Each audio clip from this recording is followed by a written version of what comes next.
Hello. Good evening, everybody. Council meeting will be starting in a couple minutes. However, we do have a public hearing on 3 ordinances that were previously read at the last council meeting for first reading. So we have 3 public hearings on ordinance 1127, 1128, 1129. So we'll do those right now in case anybody in the audience here to speak on those. So first one's going to be a public hearing on ordinance 1127 concerning accepting a deed for Bloomsbury Avenue.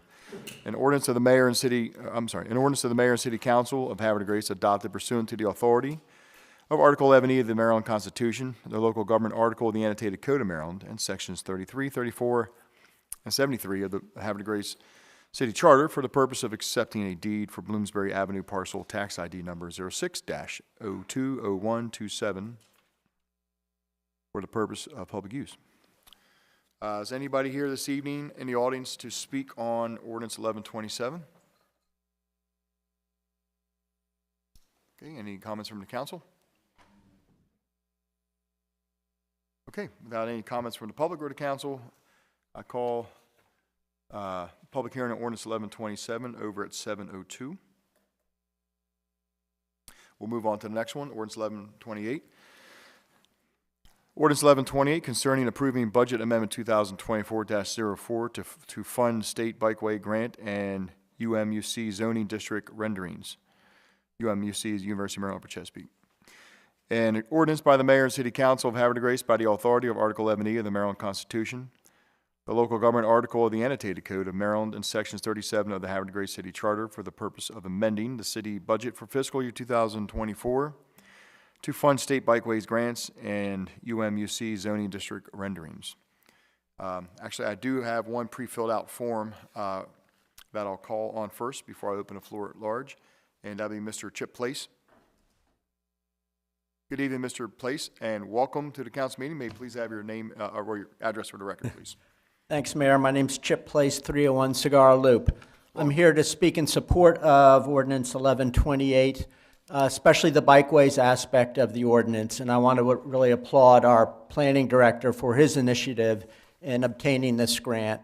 It's very important. Bikeways and safe pedestrian access is one of the reasons I wanted to get involved in city affairs and serve on the Planning Commission. It's actually something we discussed just last week at Planning Commission as part of the comprehensive plan discussion on transportation. And there's really a lot of great opportunity represented by this grant and potential future actions. We have the Baltimore Metropolitan Council, which has the bike plan for Route 40, which I think will be a great addition to the city and great addition to safety within the city.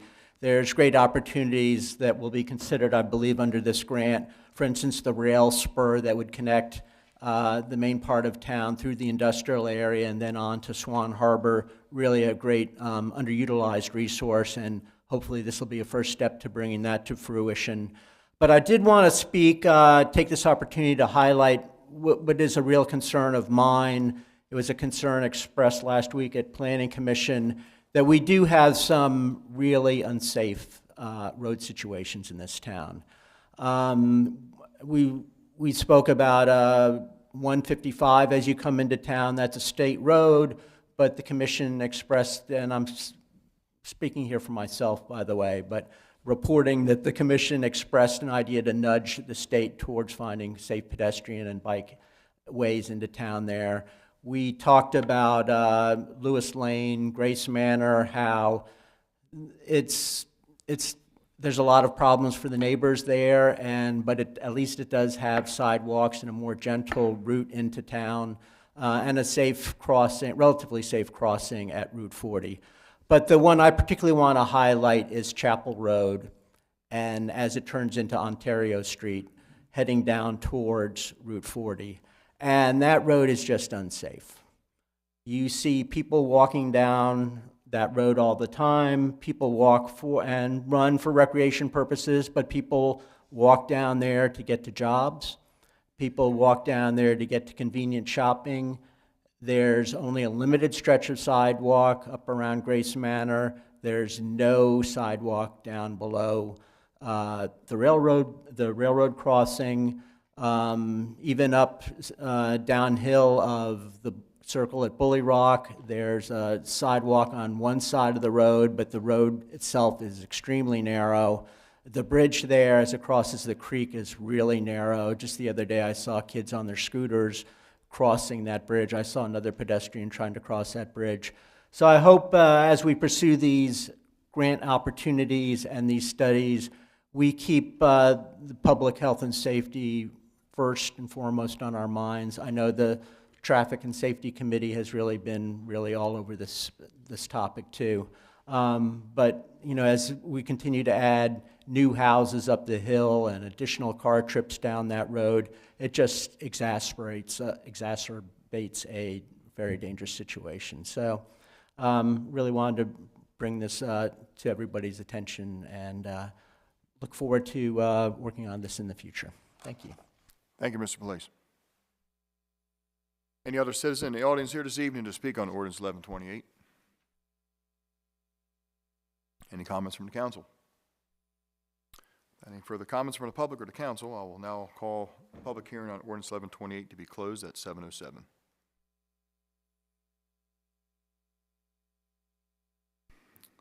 Public hearing for ordinance 1129 concerning approving a memorandum of understanding and agreement with Harford County regarding access to the Robin Hood Road Master Water Meter Vault.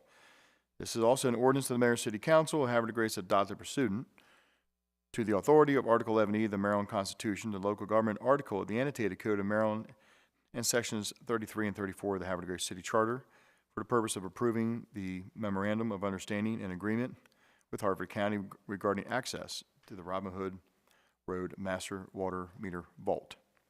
Is anyone in the audience here this evening to speak on this ordinance, which is ordinance 1129? Any comments from the council? Okay. Without any comments from the public or the council, I now close public hearing on ordinance 1129. The time is 7:08. Okay. Start our city council meeting now.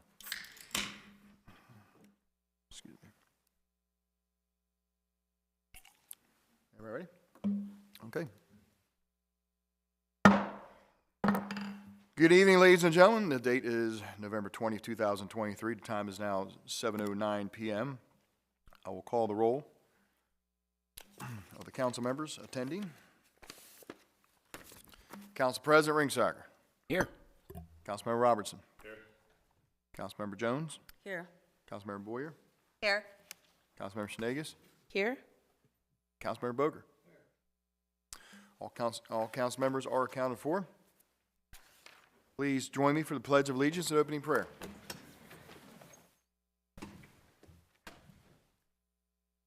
I pledge allegiance to the flag of the United States of America and to the republic for which it stands, one nation, under God, indivisible, with liberty and justice for all. If I could ask everybody to please kindly remain standing, as it gives me great pleasure to invite Pastor Jim Sterner of Webster United Church of Christ. Thank you for being here with us this evening. Welcome. Thank you. Thank you very much. Before I pray, let me just mention one little thing. I know it's short notice, but, you know, the pastors that come here and provide your invocation are all members of the Susquehanna Ministerium. And I know this is short notice, but tomorrow night is our ecumenical Thanksgiving gathering, where we just spent an hour thanking God for all God has done. So, if you are have nothing to do tomorrow night, short notice, it's at Webster Church, 4100 Webster Road at 7 o'clock, and it'll last about an hour, and free apple crust, and pumpkin pie afterwards with ice cream and whipped cream, courtesy of the ladies of Webster Church. So Sure know how to sell it. yeah. That was the part I was waiting for. Yeah, well, you know, I do my best. Let us quiet our bodies, quiet our minds, and lift up our hearts to the Lord. God of Pilgrim's Pride, God of Native Americans, God of Plymouth Rock, Jamestown, St. Augustine, and Havre de Grace, we come to you this night grateful, full of gratitude for all the things seen and unseen in our lives that we are thankful for. We remember that we are thankful for our health and the health of our families and friends and loved ones.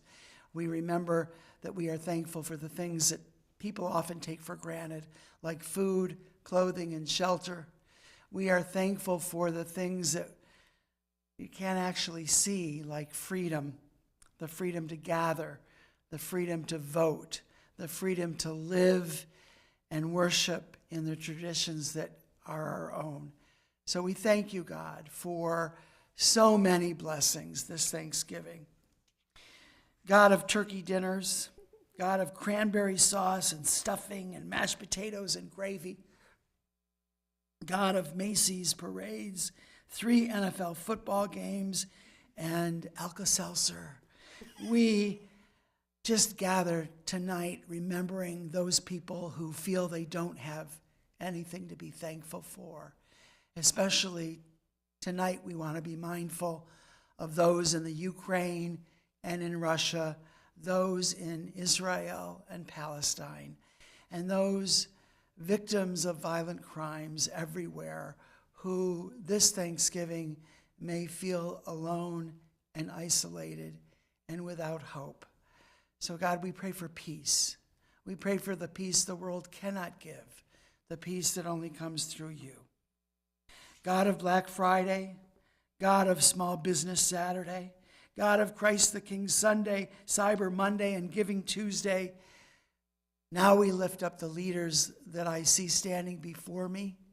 We lift up all those who work for the people of Havre de Grace. We ask that you bless them tonight during this meeting, and we ask that you bless all our city workers, including the police force and the fire department, and all those who work for the people. Bless them, bless their holiday season, and give them discernment and wisdom as they represent us, their people. We ask this in the precious name of Jesus. Amen. Amen. Pastor, thank you so much. I think you captured everything for us. I feel we're ready. I feel like we're ready to roll into Thanksgiving now. Get her done. We appreciate your words. Hungry now. I know. I'm Got a mashed potatoes. I can get behind that. Brave. I'm there. I'm ready. Thank you.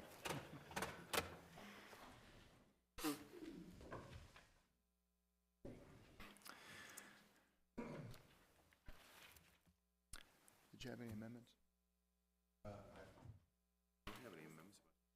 No. I just worry about it. Don't worry about it. Make I'm sure good. that Gotcha. All right. Okay, item number 5, approval of the minutes, City Council meeting minutes of November 6, 2023. Council will have a motion to approve. Second. Motion by Councilmember Jones and seconded by,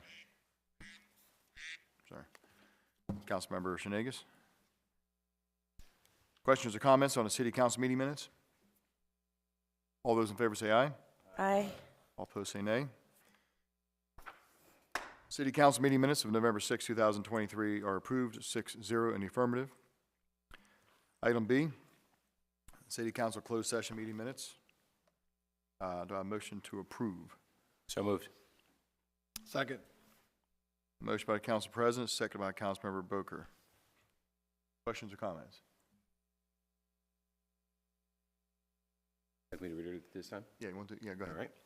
All right. I need to read this into record per the state law. Under the public version, which is available online and out in the lobby, topics actually discussed. Number 1, discussion with the city staff regarding the status of contracts for the city's Director of Finance, George Zahorty. Actions taken. Councilmember Robertson moved to approve the 1-year contract extension for the Director of Finance, seconded by Council President Ringsocker. Motion passed 6-0. The city attorney and Steve Gamatoria provided an update on the opioid multi-district litigation, MDL. Action taken.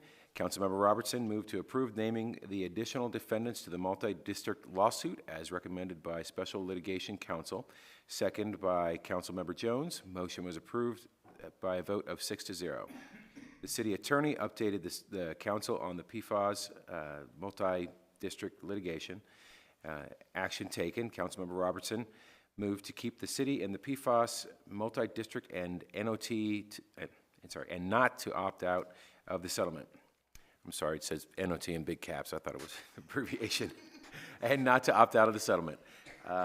Second by Councilmember Boyer. Motion passed 6-0. And that, Mr. Mayor, thank you.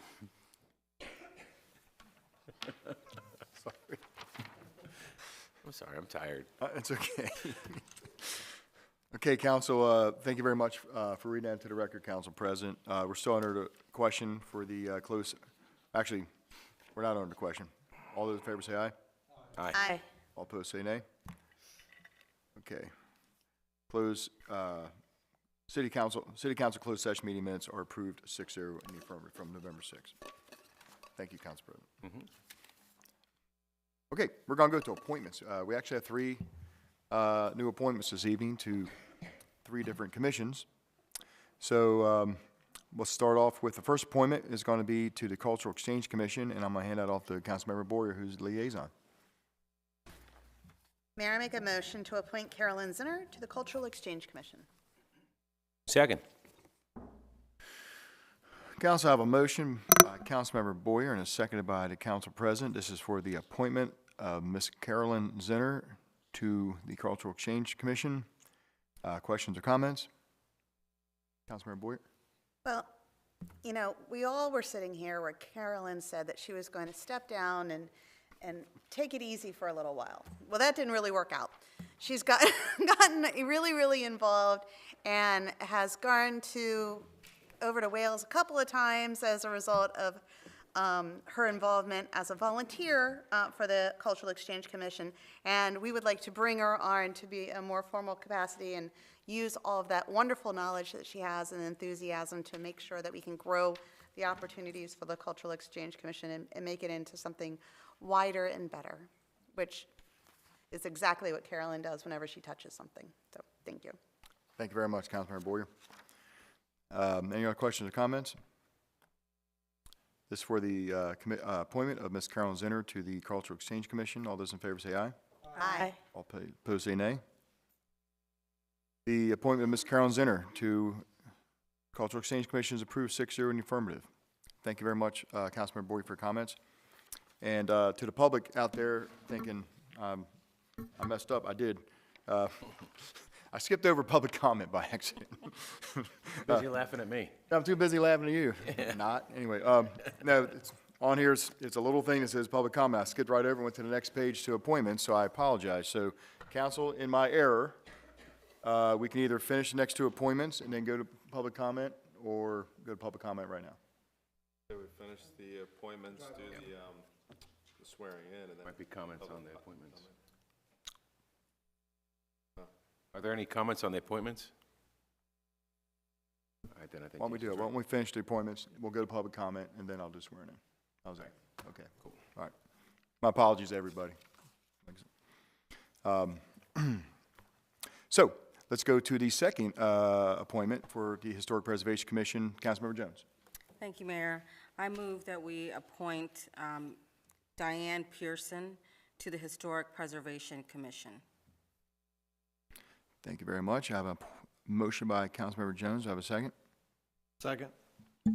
Second by Councilmember Booker. This is for the appointment of Ms. Diane Pearson to the Historic Preservation Commission. Questions or comments? All those in favor say aye. Aye. All opposed say nay. The appointment of Ms. Diane Pearson to the Historic Preservation Commission is approved 6-0 in the affirmative. Item C, a Planning Commission appointment, and Councilmember Shendegas. Good evening, Mayor, Council. I move to appoint Harry Miller to the Planning Commission. Second. Council, I have a motion by Councilmember Shendegas, seconded by the Council President. This is the appointment of Mr. Harry Miller to the Planning Commission. Questions or comments on Mr. Miller? Council President? I have served with Mr. Miller on the Planning Commission for several years prior to me becoming Council President, and I've got to say that he's certainly an asset to the city. His knowledge of the building codes and the planning needs of the city are second to none. Harry had actually stepped off the commission because he was moving away and circumstances changed, and he's staying in the area, and he's definitely a welcome re-addition to the planning commission. So, thank you. Thank you very much, Council President. Any other questions or comments? Councilmember Shenegis? I too have had the pleasure of working with Harry Miller on the Planning Commission. He served as our vice president and, in the absence of our president, did a fine job representing our Planning Commission during our meetings. He is welcomed back with open arms, and we look forward to having him attend our next meeting in December. Welcome back, Harry. Thank you very much. Any other questions or comments? Okay. Motion by Councilmember Shenegis, second by Council President. This is for Harry Miller joining the Planning Commission. All those in favor say aye. Aye. All opposed say nay. Mr. Miller is on the Planning Commission, 6-0 in the affirmative. Thank you very much, sir. All right, Council, we're going to jump back to public comment, okay, before we go to oath of office. So we're going to go back to item 6, comments from citizens. My apologies again. So this is the part of the meeting. If you're here to talk about something that's on the agenda, now's the time to do so. But if you're also here to talk about any other item of matter of city business, now's the time to do so also. So normally I'll call on anyone who pre-fills out a form online or hands it to me here at the form, but I just go, I don't have any forms. So raise your hand, be recognized, and feel free to speak. Gentleman in the back, your hand was up first. Karen, I'll come to you next.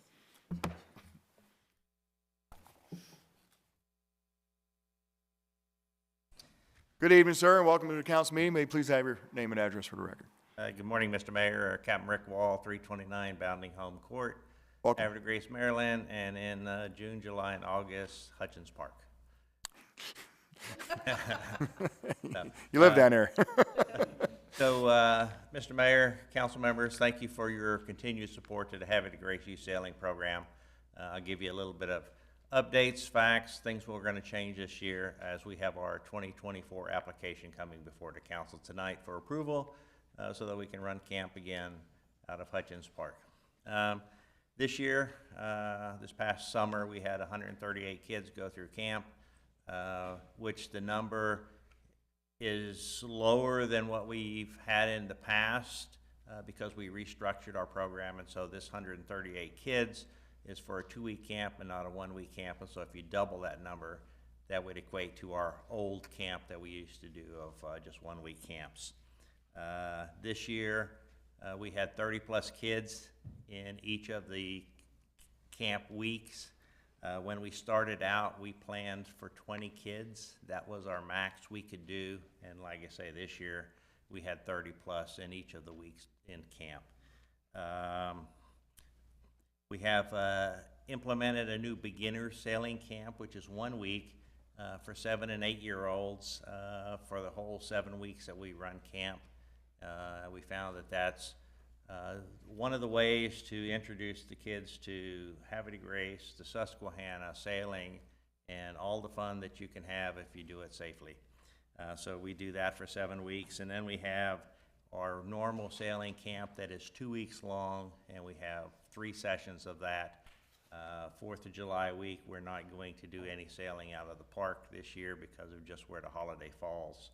And then we had the final week camp. It's just going to be a 1-week camp, race week, that we'll have some of the other kids that go through camp come in and actually do races. And we did that this summer. We had 2 different race weeks where we brought kids in that were previously sailors with our camp and brushed them up on how to do things all over again because they forgot it, and put them out there and conducted probably about 6 races with them. And so they had a really, really good time. And so that's what we're going to do the final week. Things never stop with youth sailing. Last week I had 3 more boats to deliver. I think I'm getting close to 50 boats now. So, you know, we've been able to really, really grow the program, and it's all because of the support that you, the city of Havre de Grace, give us. And so thank you, and please find favor in our application tonight. Thank you very much. Councilmember Boyer? I have 2 questions. Question number 1. Okay. You have the pulpit right now. Are there any low-hanging fruit donations that you need for the program moving forward? At one time, I think you were talking about needing a motor. So last year, we actually bought our first new motor. Motors aren't cheap. It was $5,600. Right now, we have a fleet of boats that are being held together very, trying to not be too negative on my poor boats. They're slowly dying. This year, we gave the city of Havre de Grace 2 boats to use for flower pots. If you went to the oyster roast last night, you saw one of them last night, Friday night. And so we've got 5 boats that are almost out of service this next year, and so we need a new fleet of boats for our intermediate class of kids, a 2-person small sailboat. We've been pricing them. It's about $70,000 to replace this fleet. So that's the big push we have going on now, is to try and scramble to figure out how to replace this fleet of boats that's at the end of its useful life. And the second question is, I know at one point the ultimate goal was to be able to have races, having the students join in and having a racing team potentially with the high school or maybe separate from the high school. Is that still a vision, and how far are we away from that? So we are at the same place we've always been. It's not gone anywhere. It's still a vision that we want to do as a high school sailing team with regattas around the Chesapeake Bay with the other high school teams. We have the boats. The city has the park, the facilities. We just don't have a parent volunteer or a coach to step forward to run that program. Okay. But we're ready tomorrow to start that high school sailing program. And we got good talent? Again? And we have good talent? Well, talent doesn't matter. We'll make them better. Okay. Thank you. Any other questions for Captain Wall? All right, well, thank you very much. Thank you. Oh, sorry. Just one real more. quick, I'm curious as to how many returning sailors that retire or graduated from your program are helping the younger students. Oh, well, thank you. So, so all of our staff, except for one person and our camp director, all of our instructors were former sailors. So we kind of grow our own instructors.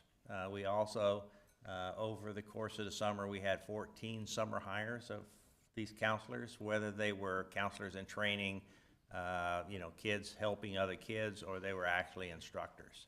I'll be back to see the council again in the near future before camp starts to put in a couple of more applications to use Hutchins Park on different events. We're going to host a level 1 instructor certification course in Hutchins Park probably in May, but we're still working on those plans, and then we'll do our annual fundraiser that we do down there in Hutchins Park. So, but for the kids, we grow our own instructors right out of the community here, and then we put them to work and pay them, have them a summer job. So That's hope great. that answered the question. Yes, that's great. Thank you. And I'm very impressed that it continues and it's sustainable. Yeah. In that. Thank you, Rick. Thank you for speaking on it.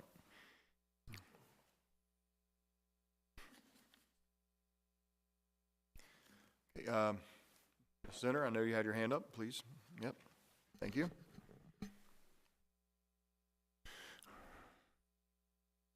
Welcome. Thank you. Thank you, everyone. 111 Tim Tam Court, Havre, Grace, Maryland, Carolyn Center. Okay, every time I come here, I don't think I'm going to make comments, and then I see comments from citizens. So I thought I really should say something. So I was here visiting last week, and Mr. Gavantorio told me I was on the news. So it turned out I was at the county council meeting, and I didn't realize that I had been, being filmed at the time. So I had put in a request to talk about concerns I have about things that I had heard of services not being given to us, to the city of Havre de Grace, by the University of Maryland, Upper Chesapeake. So in that process, I had sent a slide deck that was from the Rural Healthcare Conference that I attended 3 weeks ago. And then I wanted to hear how they are functioning since they closed their hospitals and they have these satellite areas and what services they're offering. So I went through the slide deck, I sent it to Council President Vincente, and wherever there was a question that I had, I put the number of the slide, and then the questions up pertaining to that information. So he passed it on to Elizabeth Wise, the president and CEO, and then she was at the meeting and she spoke.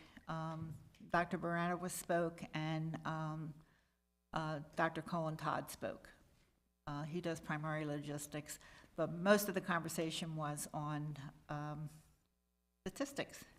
Havre de Grace, Hartford Memorial Hospital outshone Upper Chesapeake in all the statistics they mentioned in terms of turnaround time in the ED and other things. So it's just interesting that how different the performance was between the two hospitals. So in the meantime, I had filled out a form to speak, but not realizing, I must have read the agenda wrong. I thought they gave you an opportunity earlier in the program, but it wasn't until you're like number 17, and the people from Upper Chesapeake were number 6. So as they got up to leave, I decided I was leaving because I wanted to talk to President Wise. So I asked her several questions, and one was about women's health. So she said that we are going to have women's health in Aberdeen, and that we are going to have mammograms, which I have been told by someone who should really know that we weren't. And he even told me that the information I gave him was contrary to what he had heard, and he thought his information was quite correct as well. So anyway, they are going to offer women's health. She said they would have mammograms, so I asked her if they were 3D mammograms, which is really the standard now, and she said yes. Then we talked about the Coumadin Clinic, and she said that she had no idea what the issue was around the Coumadin Clinic until she came to the hearing that we had on what to do about the property. So her response was that she didn't know it was such a big issue, but she was getting her team on it to find out how many people use that clinic, and she was working towards a resolution. Then she talked about that there would be a shuttle between Aberdeen and Havre de Grace to take patients back and forth who needed blood work. And the reason I'm going into this is simply because I don't know how many people listen to the county council, and maybe I get a bigger audience here, but I haven't given up on trying to improve healthcare in the area. So I was happy to hear about the shuttle. Now, the one thing, the request that she had was that she doesn't know how to get communication out. And I know when I was on council, we've always talked about how can we better communication to our citizens. So University of Maryland sends out, I guess, a magazine. I think probably everybody gets it each month. No? I get it. But at any rate, I said, why don't you put something in there in terms of the services, because people still think they're getting in a hospital and they don't know what services you're providing. So she said, well, they thought about that, but they didn't want to do it too soon. And I said, well, too soon's better than too late. You know, you need to hear something 7 times before it sinks in, and we only have 3 months to go. So if anybody has any suggestions how to improve communication to get the information out to our citizens about what's being offered or not being offered in Aberdeen, that would be helpful, and I would be more than happy to send that on to her if there's any questions. So they're my comments, but I haven't given up on better health care in the community. I'm not fighting for them to move, believe me. That train left the station 5 years ago, but I don't know that they've been in touch, and she didn't answer that question, with the people on the Eastern Shore, if they took anything from what their task force took 2 years to formulate as far as best practices. And I don't know if we're not considered a rural hospital at this point in time, if we get some of the same benefits and some of the same money that the rural hospitals are getting for transportation for patients to go to one of their satellites. So, thank you. Thank you very much, Mrs. Zinner. Keep wanting to call you Councilmember Zinner. Yeah, I want to say aye. Thank you very much. We're still under citizen comment. Sir. Good evening, sir, and welcome to the council meeting. May you please have your name and address for the record. Mike Jones, 625 South Washington Street. Welcome. I am here after almost a year in my house, still looking for my use and occupancy permit and my rental registration.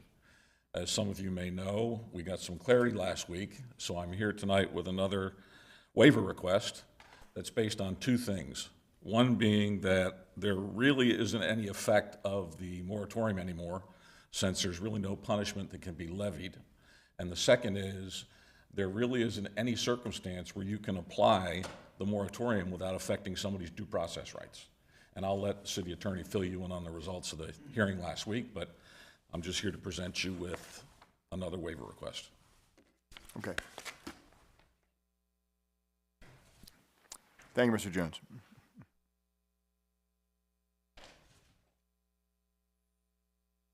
We are under public comment. Please raise your hand if you'd like to address the council for any matter of business on the agenda or city business in general. Any comments from the council? Okay.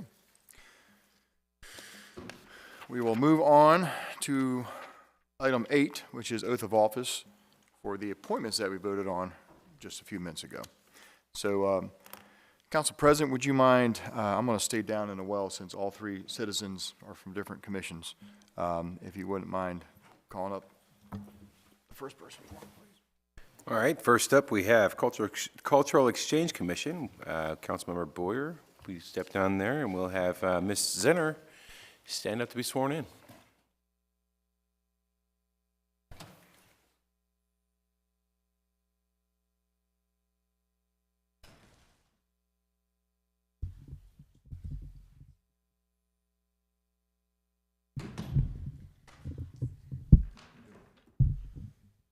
Ready?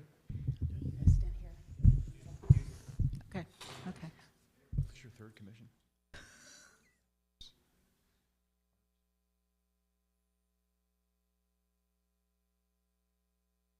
This is your third commission. So you're on the Ethics Commission, 4th of July Commission, And now, Cultural Exchange now the Commission.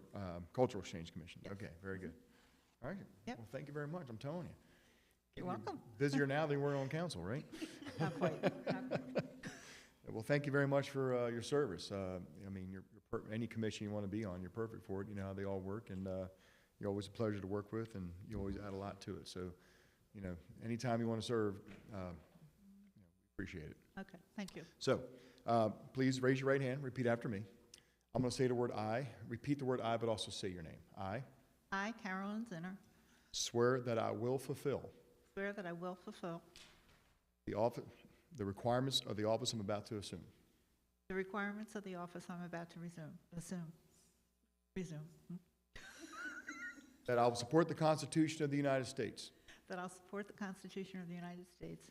That I'll be faithful and bear true allegiance I'll be faithful and bear true allegiance to the state of Maryland to the state of Maryland, and support the Constitution support the Constitution and laws thereof. and laws thereof.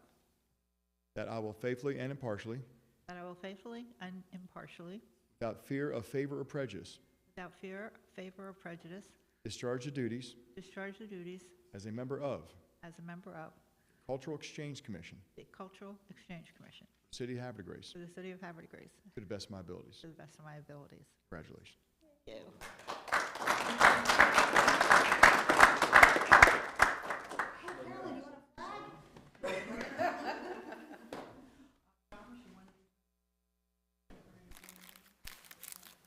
Thank you. That's my dinner.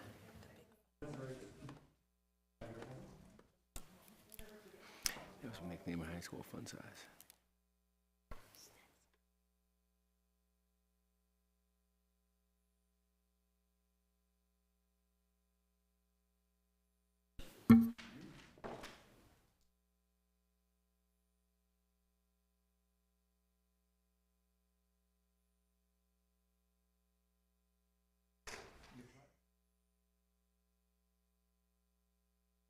Thank you. I appreciate it. We'll get a picture. Stand in front of it. Yeah.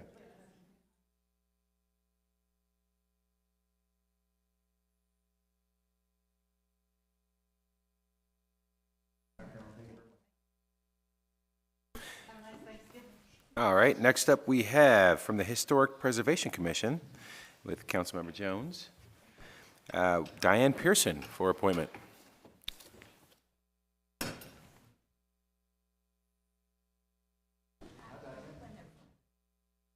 Very highly recommended.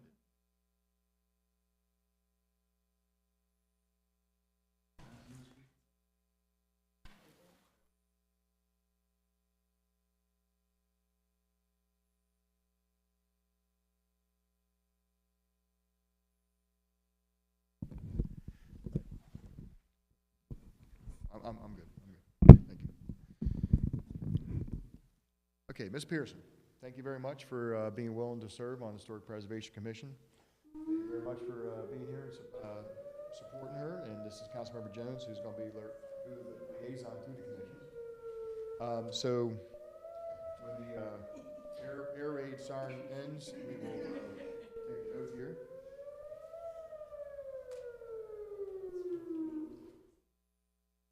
So, Ms. Pearson, I'm going to ask you to please raise your right hand. Repeat after me. I'm going to say the word I. When I say the word I, please repeat the word I, but also say your name. I Diane Pearson, swear that I will fulfill swear that I will fulfill the requirement of the requirement of the office I'm about to assume, the office I'm about to assume. that I'll support the Constitution of the United States. I will support the Constitution of the United States. I will be faithful I will be faithful and bear true allegiance and bear true allegiance to the state of Maryland, support the Constitution to the Constitution and laws thereof, and laws thereof. that I'll faithfully and impartially, That I will faithfully and impartially, without fear of favor or prejudice, without fear of favor or prejudice, discharge the duties discharge the duties as a member of of the Historic Preservation Commission, the Historic Preservation Commission, to to the best of my ability. the best of my ability.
And keep getting more flags.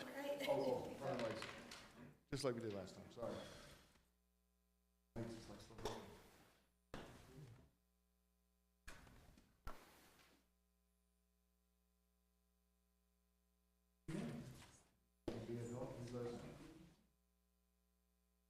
All right, last up with the Planning Commission and Councilmember Shenegas, we will be swearing in Mr. Harry Miller.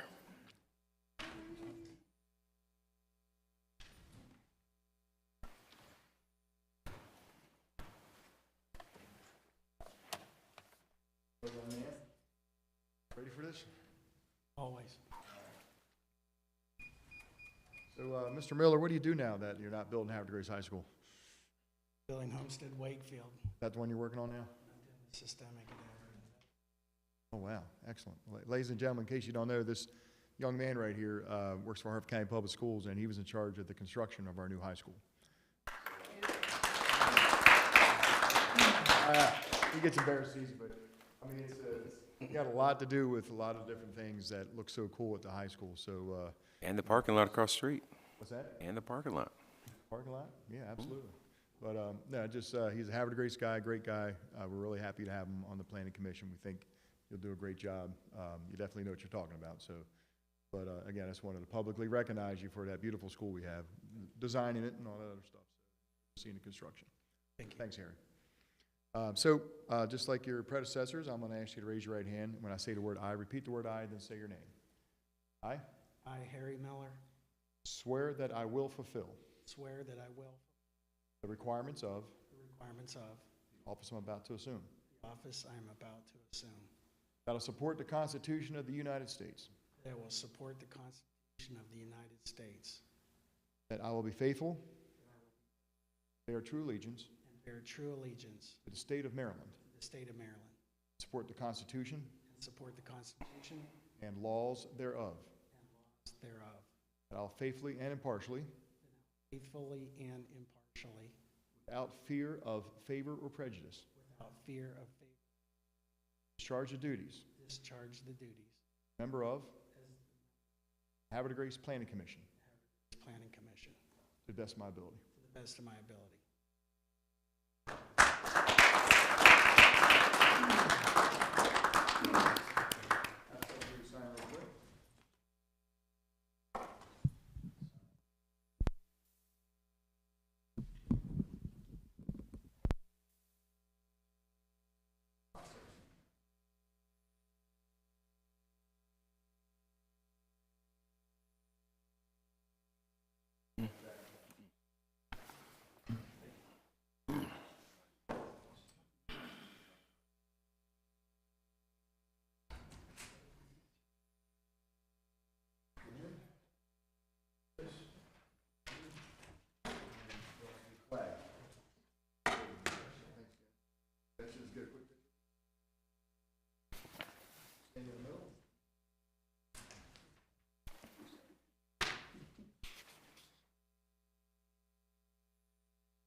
Okay, thank you very much, and congratulations to the 3 citizens who stepped up to serve on our commissions. We appreciate it. We're going to move on to item number 9, recognitions. This evening, we have no recognitions. Item 10, proclamations. We have no proclamations this evening.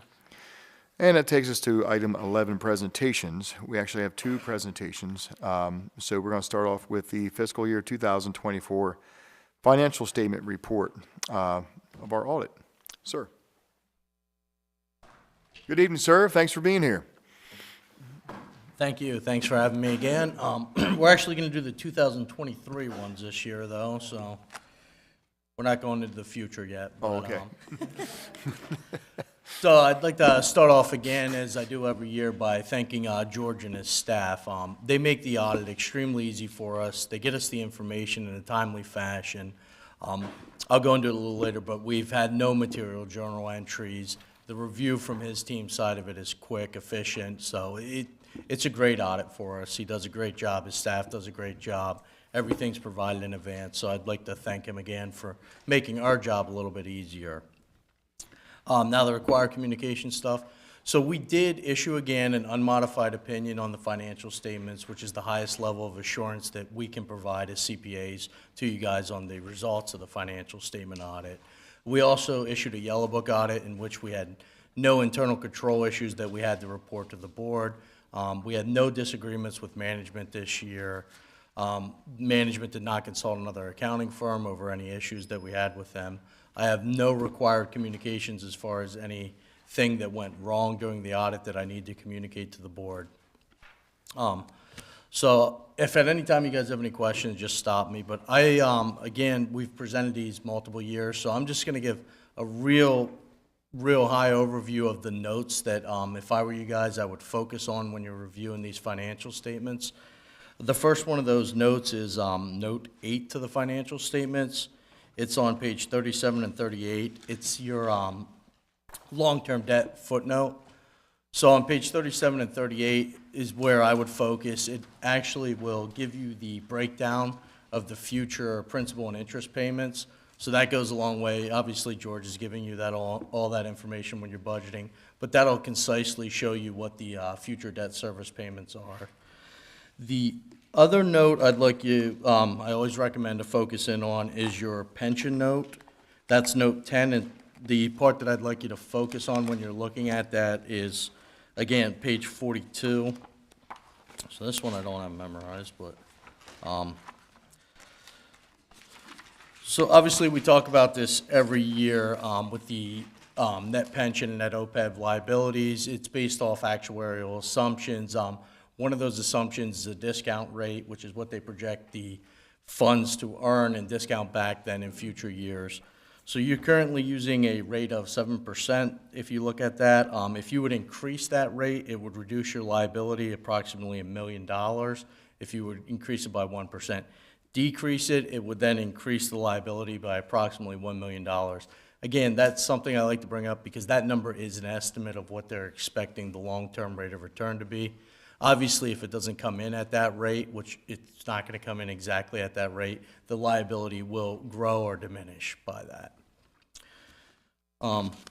The other one I wanted to look at, again, was the OPEB, and that's note 11 on page 50. Same kind of deal here. The only thing I wanted to point out in addition to this one, so when they're doing that OPEB liability, they're not only using that discount rate to project what the liability is and discount it back, they're also using healthcare cost trend rate assumptions. So they're expecting healthcare costs to go up by, right now, 4.5% or 7.5%, and ultimately decrease to a rate of 4.5%. That's another factor that gets thrown in there. So obviously, if healthcare costs go up 20%, 30%, 15%, the number would be larger. If they go up 2.5%, it would be much lower. So again, I like to throw that out there because those are big liabilities that are recognized on the statements. And again, it's based off estimates of what's going to happen in the future, their best guess, basically. So that's really all I had this year, unless you guys had any questions. And as always, I mean, council can reach out to me or George knows these financial statements like the back of his hand too, so. Sure, absolutely. Again, thank you. Thanks for everything. And George, thank you very much, you and your department, for working every year so closely with this gentleman. Like I say, we've been always pleased. I mean, what is this now, 5 years with your company? 8. I think it's 8. Oh, 8. 8 Wow, years, 8. yeah.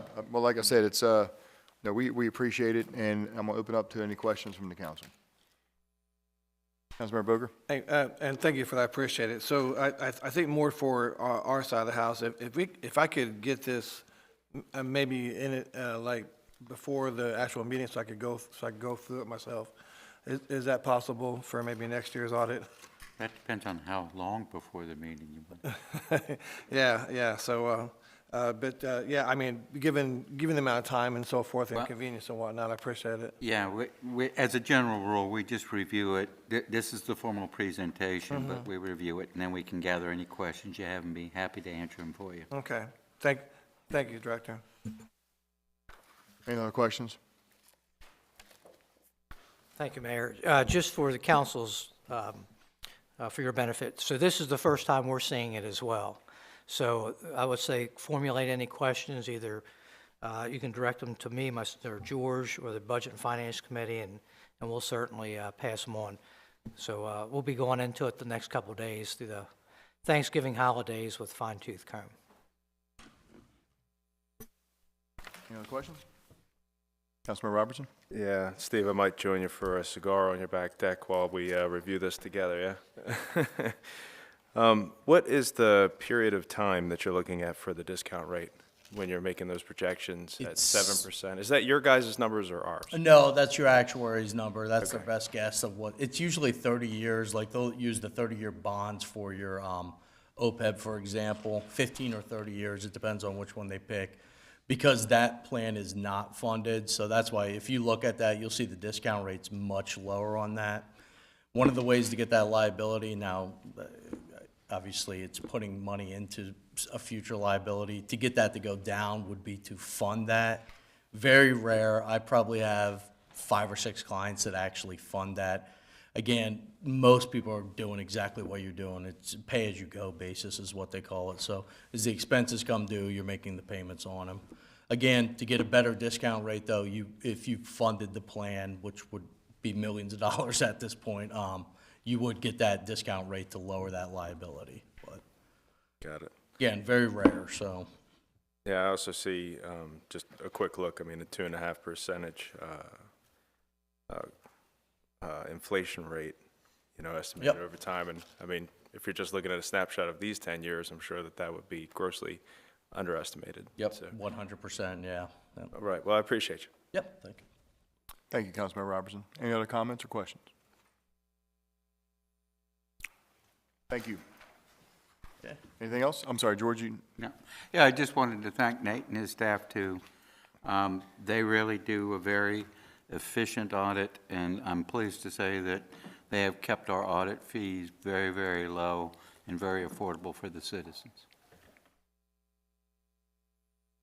Thank you, Mr. Doherty. Thanks, sir. Take care.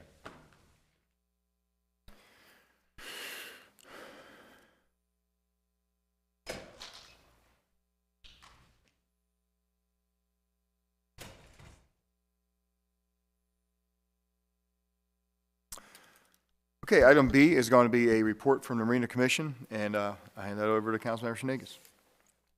Thank you, Mayor, Council, Administration, citizens in the audience and at home. I have the pleasure and honor of introducing the Marina Commission November 2023 Annual Reports and Findings. We, as the Marina Commission, have specific membership requirements, including members of the community as well as the business community and our administration. You will see I serve as Commission Chair. Johnny Boker, Council Member, is our Park and Rec Committee Chair, who also serves on the Commission. Steve Gamatoria, Director of Administration. George Doherty, Director of Finance. E.J. Malizer, Director of DPW. Steve Young, he is our Marina Yacht Basin Manager. He is also our DPW designee in the event that the Director of DPW is unavailable. We have 5 citizens. We have Jay Narvell, Robert Bosley, Stephen Lay, Rocco D. Giovanni Jr. They are all boat owners and slip holders and live in the community of Havre de Grace. And Jamie Bennett is our business member who is also a citizen here in our area. So that makes up our great body of the Marina Commission. We are to meet every September as a group to come and review each year the revenue and expenditures for the fiscal year that was just completed.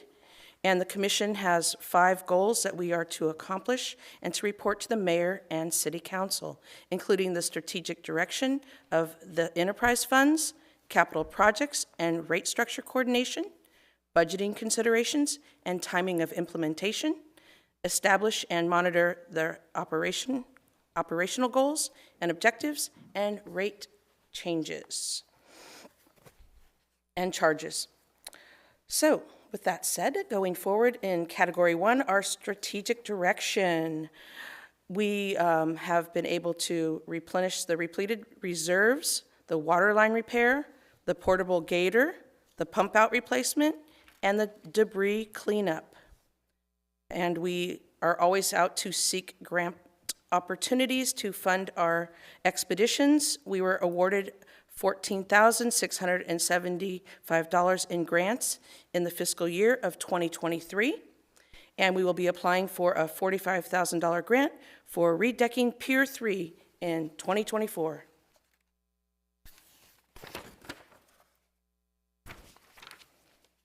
Our accomplishments with the rate structure coordination.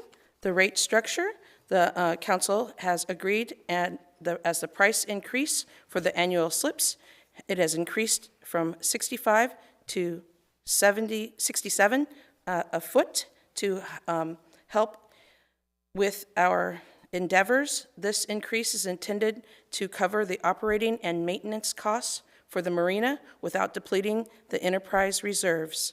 And our slip holders will be starting to pay that price in 2024. Our Marina Commission recommendations. Under capital projects, we have completed the new fuel tank upgrade, raised decking, gas line installation, and a new soft launch. Our future capital projects include a parking lot resurfacing, electric submeters, launch kiosks at Water Street and the Yacht Basin, movable stairs, and bulkhead replacement. Continuing with recommendations, the budgeting considerations and timing of implementation. These are operating and forecasted expenses. Movable stairs for the fuel dock office, deadbolt removal, bulkhead deterioration at the southeast corner of the marina, graffiti removal, replacement of dock boxes, marina office flooring, a kayak ramp, a DMP site engineering, fuel dock enhancements, and a sunshade for gas pump attendants and the attendants. Going forward with our goals and objectives, with establishing and monitoring operational goals and objectives, we will be extending the hours of the fuel dock from 8 a.m. to 4 p.m. The state of the marina, the current staffing level is 1 full-time employee and 1 part-time employee. 3 seasonal employees will be needed as the season opens up again. We will continue to seek grant funding, and we will continue to improve our customer experience. And there will be installation of new ADA monitors down by the marina near the restroom area. And lastly, we want to thank you for your time and attention. And if there are any questions, we'd be happy to answer them. Thank you very much. Back to you, Mayor. Sure. Well done, Councilmember Schneegis. Great job with that, and your team, and your commission. Any questions for Councilmember Schneegis on the Marina report? Councilmember Boyer? I have a couple of questions, and this comes from the kayaking community. Oh, yes. So the soft launch, excellent. It's beautiful. It's great to not only launch. The sand is still kind of soft, but I think that'll pack down over time. A little bit of a distance to walk your boat down unless you have a trailer like a hand trailer to take it down, but it's doable. What's going to happen when they replace the bridge?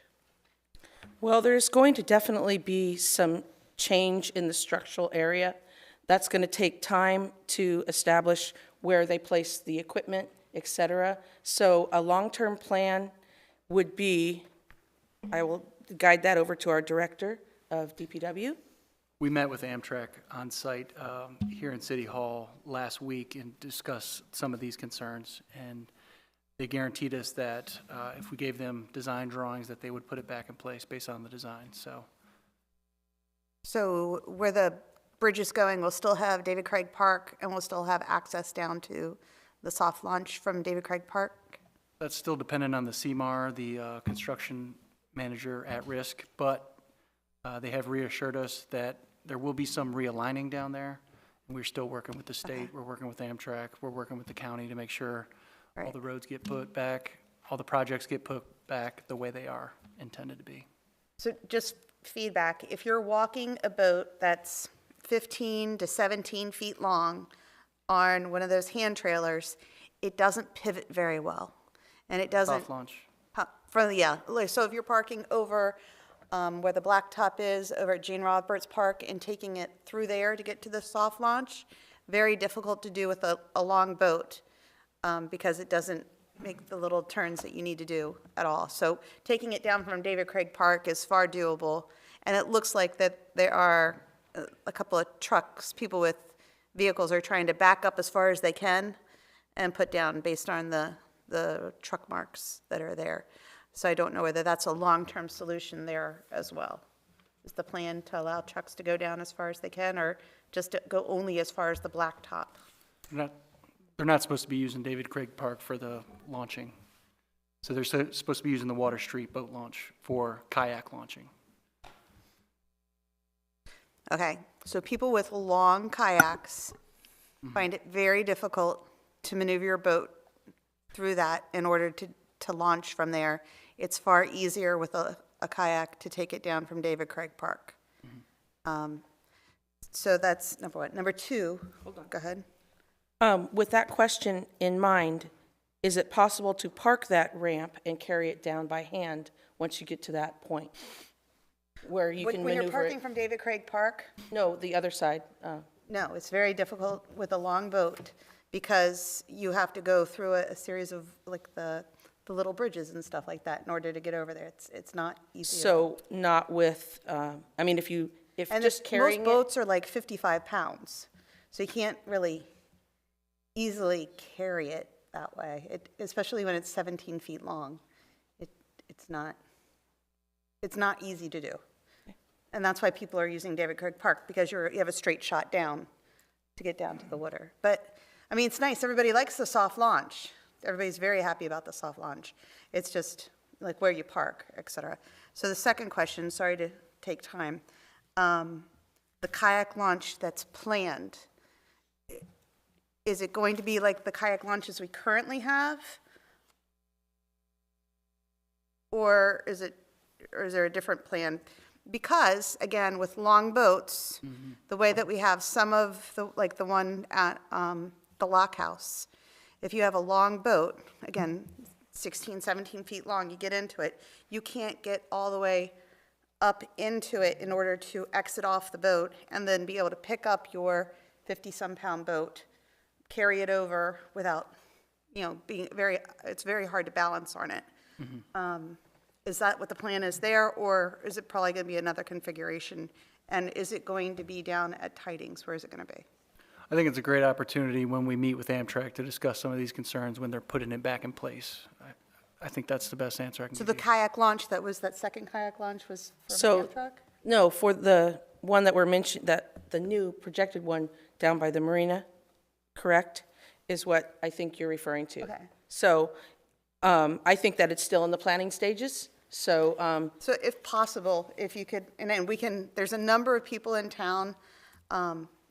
Shakeshaft is a great person, Bob Shakeshaft, who's, I don't know how to describe who he is other than he leads the kayak club in town. That would probably be a really good resource to get feedback as far as how to create a good launch and and how to align it. Because what we currently have, it's good for like a 10-foot boat, but 10-foot boats out on our river is not the most conducive experience. You really want to have a longer boat, and to be able to, people who have the longer boats who would like to get out and go walk around, it's very difficult to do it the way that we have it currently configured. And we have plenty of resources in town to help make it so it's a smarter design. Thank you. thank you very much. And I think that we will definitely consider our kayak community because we know it's very important. Not everybody's able to access the larger boats, the sailboats, and it's nice. So we definitely will take that into consideration. And can you repeat the gentleman's name again? Shakeshaft, I'll give you. Shakeshaft. Okay, great. And thank you very much, and I appreciate your input. Thank you. Any other questions? Okay. Again, Councilor Schnegus and all your members of the team for the Marina Commission, thank you very much. for the preparation of this report. Appreciate it.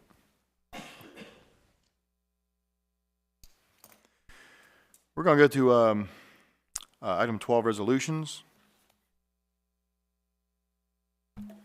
Item A, in resolutions this evening, it's going to be a license agreement. We're going to hand that off to Councilmember Shenegis. Thank you, Mayor.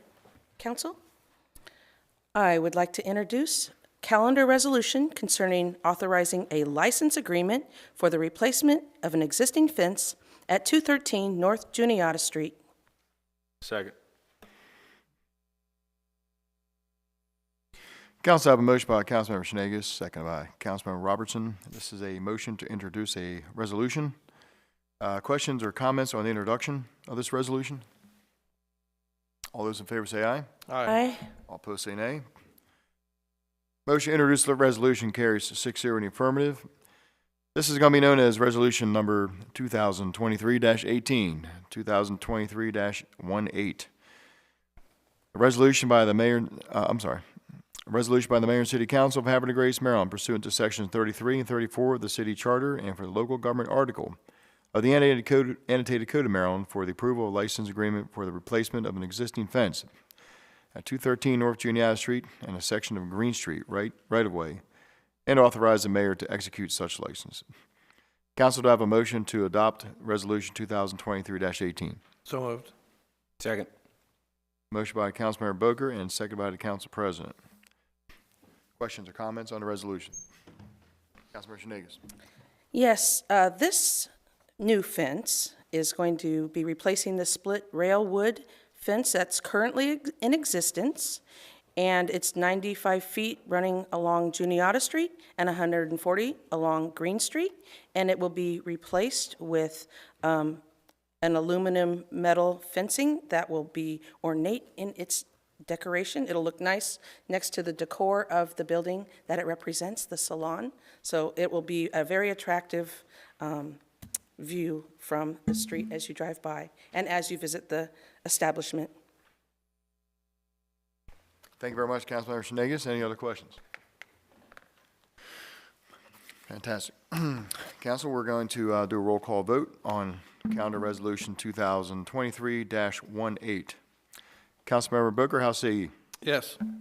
Council President? Yes. Councilmember Robertson? Yes. Councilmember Jones? Yes. Councilmember Boyer? Yes. Councilmember Shenegis? Yes. By roll call vote of 6-0 in the affirmative, City Council calendar resolution 2023-18 is approved.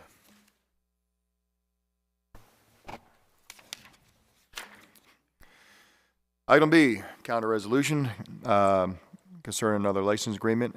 Back to you, Councilor Shenegis. Thank you, Mayor, Council. Again, I'd like to introduce a calendar resolution concerning authorizing a license agreement for the replacement of an existing awning at 323 St. John Street. Council, I have a motion by Councilmember Shenegis. Do I have a second? Second. Second by Councilmember Boker. This is a motion to introduce a resolution. Questions or comments on the introduction of the resolution? All those in favor say aye. Aye. All opposed say nay. Motion to introduce a resolution concerning a license agreement for the replacement of an existing awning at 323 St. John Street carries 6-0 in the affirmative. Council, this is going to be known as Resolution 2023-19, 2023-19. It's a resolution by the Mayor and City Council of Havre de Grace, Maryland, pursuant to the Section 33 and 34 of the City Charter and the local government article of the Annotated Code of Maryland for approving a license agreement for the replacement of an existing awning at 325 St. John Street right-of-way and to authorize the mayor to execute such a license. Council will have a motion to adopt Calendar Resolution 2023-19. So moved. Second. I have a motion by Councilmember Boker and seconded by Councilmember Shenegis. Questions or comments? Councilmember Shenegis. Hi, this awning is designed to be a 72-square-foot awning that extends into the city right-of-way, just enough to beautify the existing building. It is on our streets next to the State Theater and the bank, La Banque, and it will definitely enhance the building, and the new owner would be much appreciative as it will continue to make her new business successful. Thank you very much, Councilmember Senegas. Thank you. Any other questions or comment on Resolution 2023-19? Okay, Council, we're going to do a roll call vote.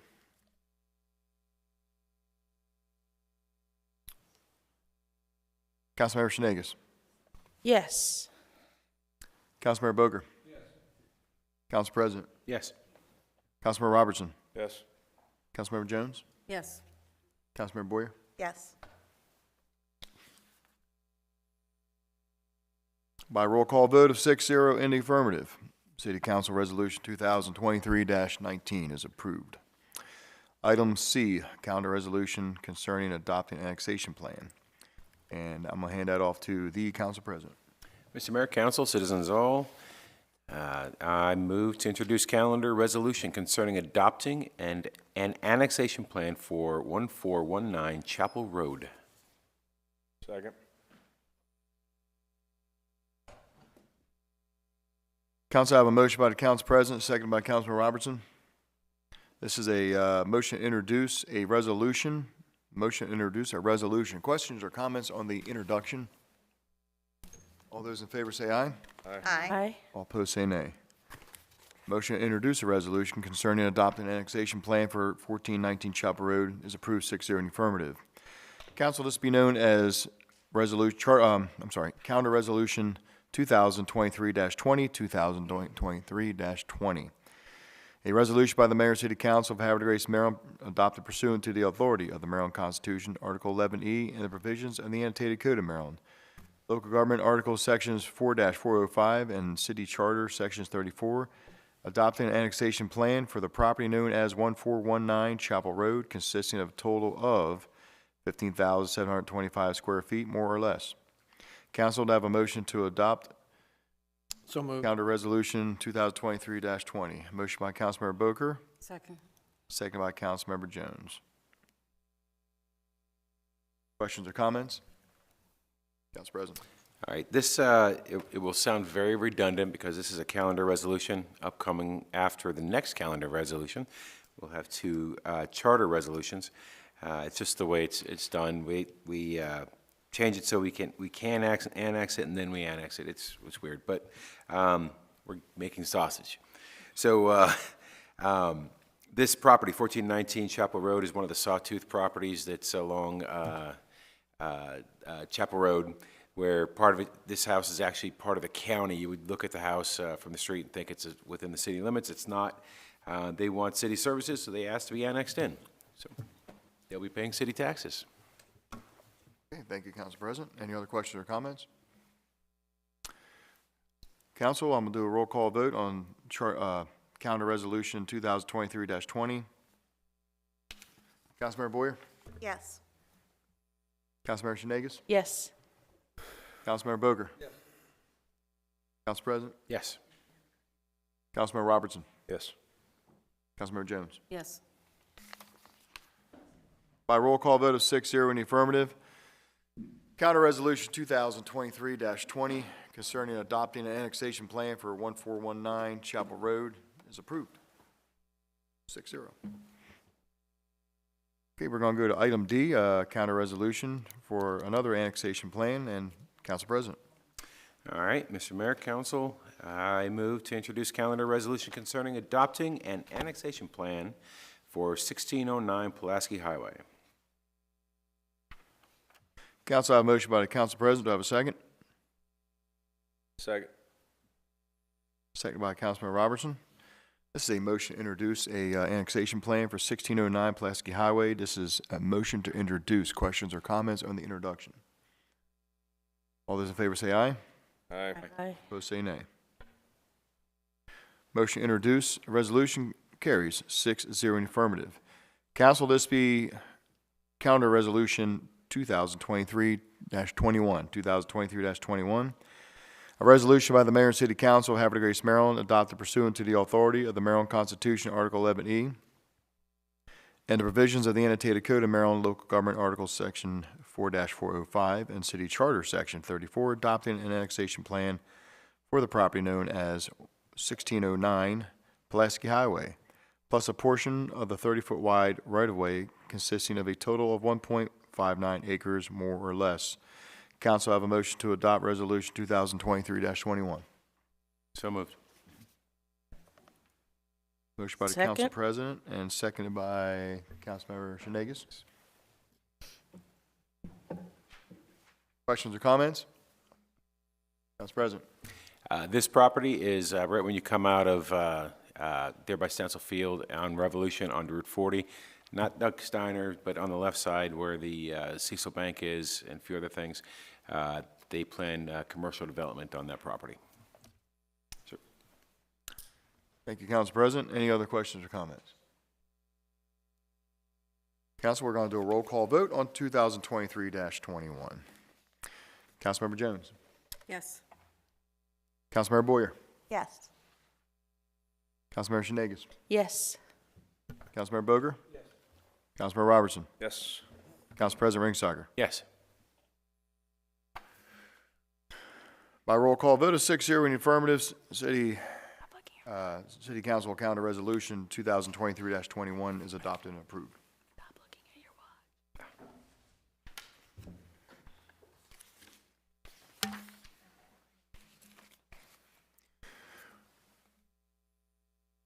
We're going to go to item E. It's going to be a charter resolution.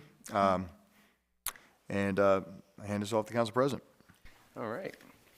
I move to introduce charter resolution concerning the annexation of 1419 Chapel Road for first reading. Council, I have a motion by the Council President. I have a second. Second by Councilmember Boger.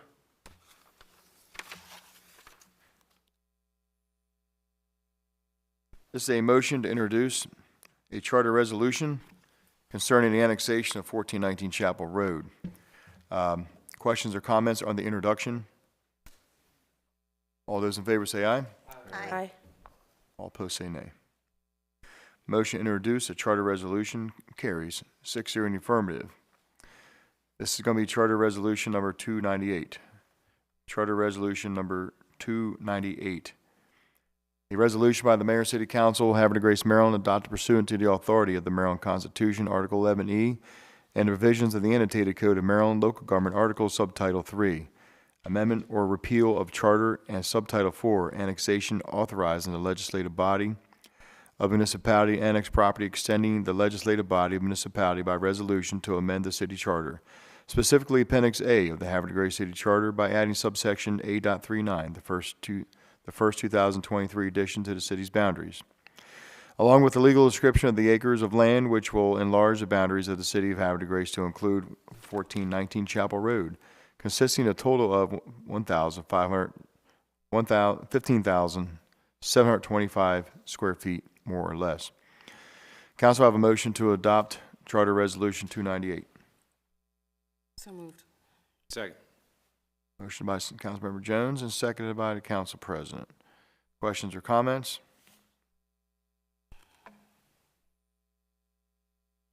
We'll do a roll call vote. Charter Resolution 298. Roll call vote. Councilmember Robertson. Yes. Councilmember Jones. Yes. Councilmember Boyer. Yes. Councilmember Shanegas. Yes. Councilmember Boger. Yes. Council President Ringsager. Yes. By roll call vote of 6-0 in the affirmative, Charter Resolution 298 is adopted. This is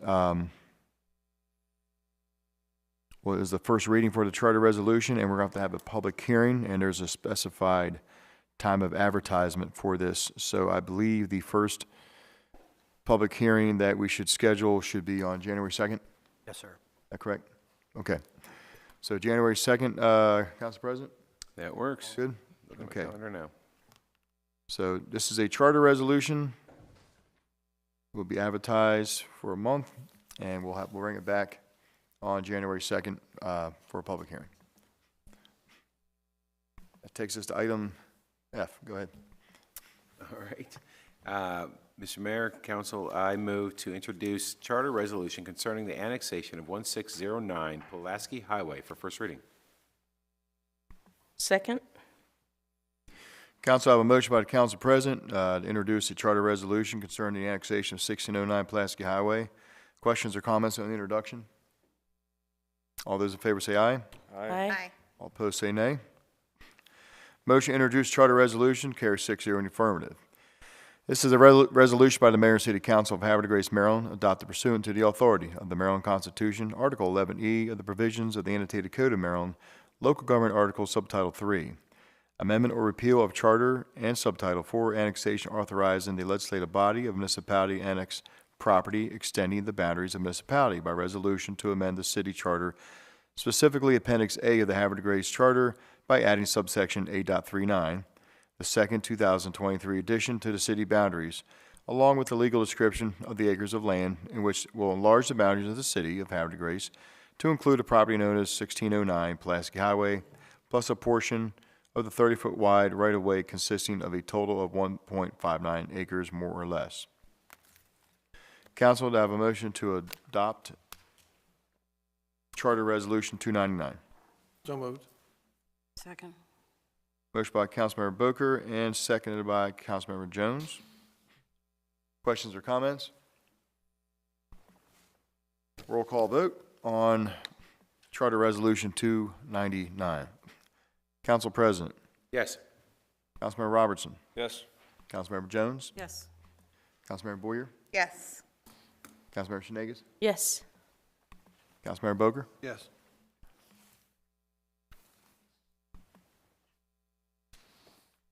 By a vote of 6-0 in the affirmative, Charter Resolution 299 concerning the annexation of 1609 Pulaski Highway is adopted on first reading. And again, like the previous Charter Resolution 298, we'll have the public hearing on this on January 2nd as well. 7 o'clock.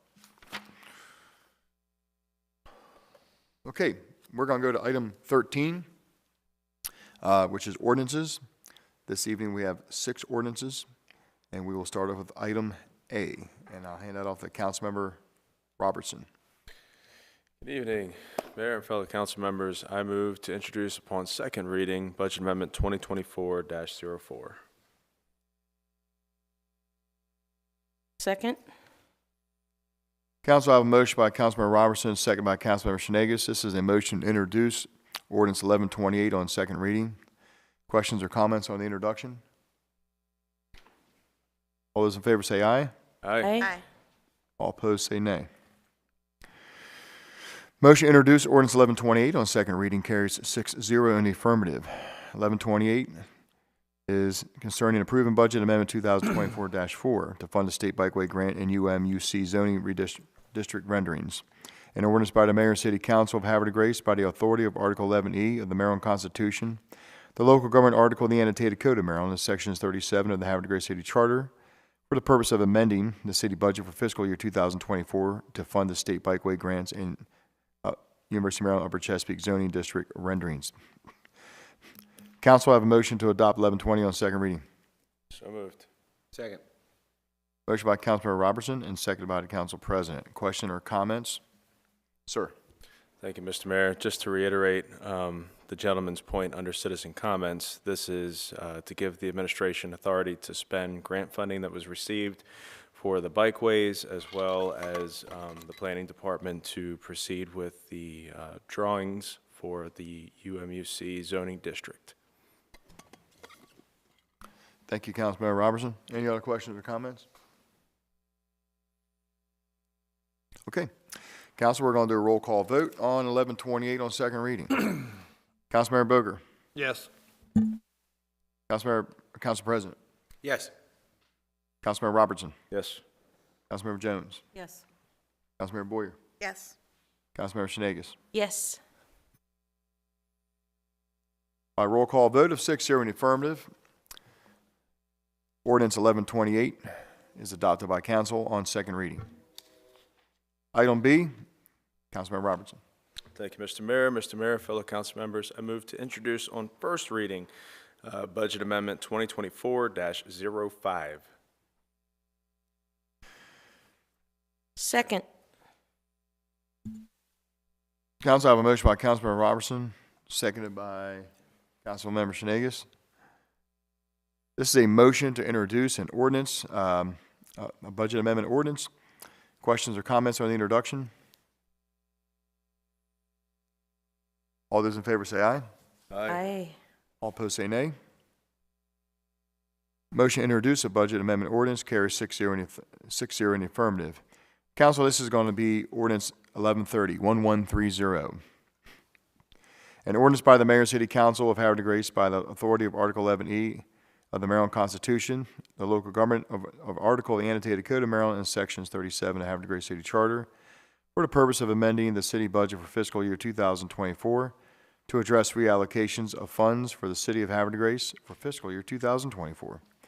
Council, to have a motion to adopt ordinance 1130 on first reading. Second. Motion by Councilmember Boger and seconded by Councilmember Robertson. Questions or comments? Councilmember Robertson. Thank you, Mr. Mayor. For the edification of the viewing audience, this budget amendment is basically due to the estimates for the Route 155 water transmission line coming in a little higher than what was budgeted at the onset of the year. I don't think we got the estimates until last month or late last month. So we weren't able to get this before council in time. Along with this are a couple of smaller items, one being an emergency boiler replacement for the Star Center and bridge inspections for, I think it's the CSX line. Those two items will be funded out of Fund 1. The water treatment, or I'm sorry, the Route 155 water transmission line will be funded out of Fund 9. And they'll be using a combination of decreasing some planned budgeted expenses for projects that will not move forward into this fiscal year, as well as reimbursements from CDBG grants and beginning fund balance that was a little higher than initial expectations for Fund 9. Thank you very much, Councilmember Robertson. Any other questions or comments? So I want to. Sorry, Driver. So thank you, Mr. Mayor. So I want to kind of Councilmember piggyback off Councilmember Robertson's comments as well. This is. I'm actually on the Water and Sewer Commission, so this water line is equally important to me. We meet up and discuss some of the situations and problems that water line has, and so not to be mistaken, the citizens are smart, so they understand that we have weak infrastructure.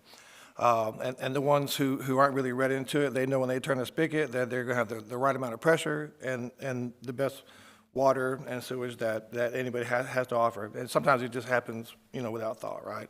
So, I mean, if this was, I'll give you like a graphic, right? So if this was a water line that's going up 155, it takes a lot of pressure to push the weight of the water up that pipe, right? So what it actually does, it creates a stress at the bottom of the hill. And some of that infrastructure is quite old, right? You would attest, right, Director? So by putting in something quite a bit larger, you can move things quicker through a larger pipe. And yeah, I do know that inflation does occur. So this Route 155 line is going to be somewhat expensive. But a second thing that's going to help out is it's going to help out a storage unit up there as well, and fill up the storage unit. And that's going to help us a lot for our infrastructure when it comes to high usage in the summertime, when our firefighters go up there and fight fires and things of that nature without disrupting the service. So I definitely support this. So thank you. Thank you very much, Councilmember Boker. Appreciate the explanation. Any other comments on the ordinance? Okay, Council, this is going to be a roll call vote on ordinance 1130 on first reading. Councilmember Shenegis. Yes. Councilmember Boger. Yes. Council President Ringsager. Yes. Councilmember Robertson. Yes. Councilmember Jones. Yes. Councilmember Boyer. Yes.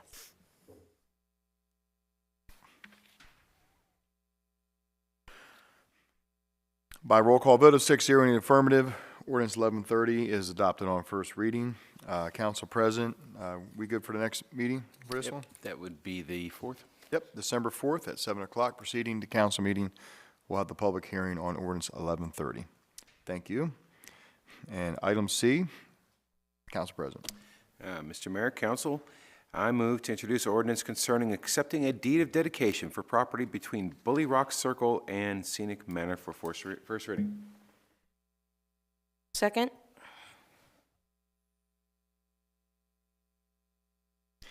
Got a motion by the Council President, seconded by Councilmember Schnagus. This is a motion to adopt, motion to introduce an ordinance on first reading.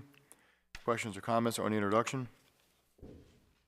All those in favor say aye. Aye. All opposed say nay. Motion to introduce an ordinance carries 6-0 in the affirmative. Council, this is going to be ordinance 1131, 1131. An ordinance of the Mayor and City Council of Havre de Grace adopted pursuant to the authority of the Article 11E of the Maryland Constitution, the local government article of the annotated code of Maryland, and the city charter sections 33, 34, 65, 66, and 73 concerning acquisition of .202 acres, more or less, and acceptance of a deed of dedication regarding real property located between the Bully Rock Circle on Chapel Road and Scenic Manor. Council, I have a motion to adopt 1131 on first reading. So moved. Second. Motion by the Council President, seconded by Councilmember Jones. Questions or comments? Council President? This is for a small little strip of land, less than a quarter of an acre, near the circle on the, I guess would be the eastern side, northeastern side, the circle there on, next to Scenic Manor. We wanted it for a while. We've actually changed the traffic pattern on the circle, but this is being dedicated to the city, given over. And in the future, if we do upgrades on the circle, we can actually bring Scenic Manor out to the circle instead of having the circle and then up a little ways and have the road there for the road that is. But it gives us options, and it's being dedicated to the city. Thank you, Council President. Councilmember Boyer? I believe this topic has come up in street and traffic safety and identified as something that would be beneficial.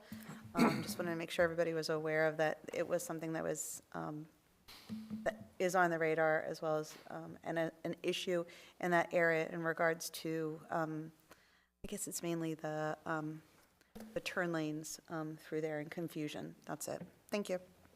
Thank you very much, Councilmember Boger. Any other questions or comments? They're so close. Boyer. Yeah, it's so close. Boyer. It's a good thing we wore the same color He's tonight. thinking both of us. Whoops. Any other questions or comments? Nothing, Mr. Mayor. All right. Okay. All right, so where are we at? All right, we're on to the question. Motion to adopt on first reading, it's ordinance 1131. And we have a motion by the Council President, second by Councilmember Jones. With no further questions or comments, we'll do the roll call vote on this ordinance. Councilmember Boyer. Yes. Councilmember Schnagus. Yes. Councilmember Boger. Yes. Council President. Yes. Councilmember Robertson. Yes. Councilmember Jones. Yes. By roll call vote of 6-0 in the affirmative, City Council Ordinance 1131 is adopted on first reading. And Council President, next council meeting, December 4th. Good? Perfect. Okay. Next council meeting, December 4th, public hearing on ordinance 1131.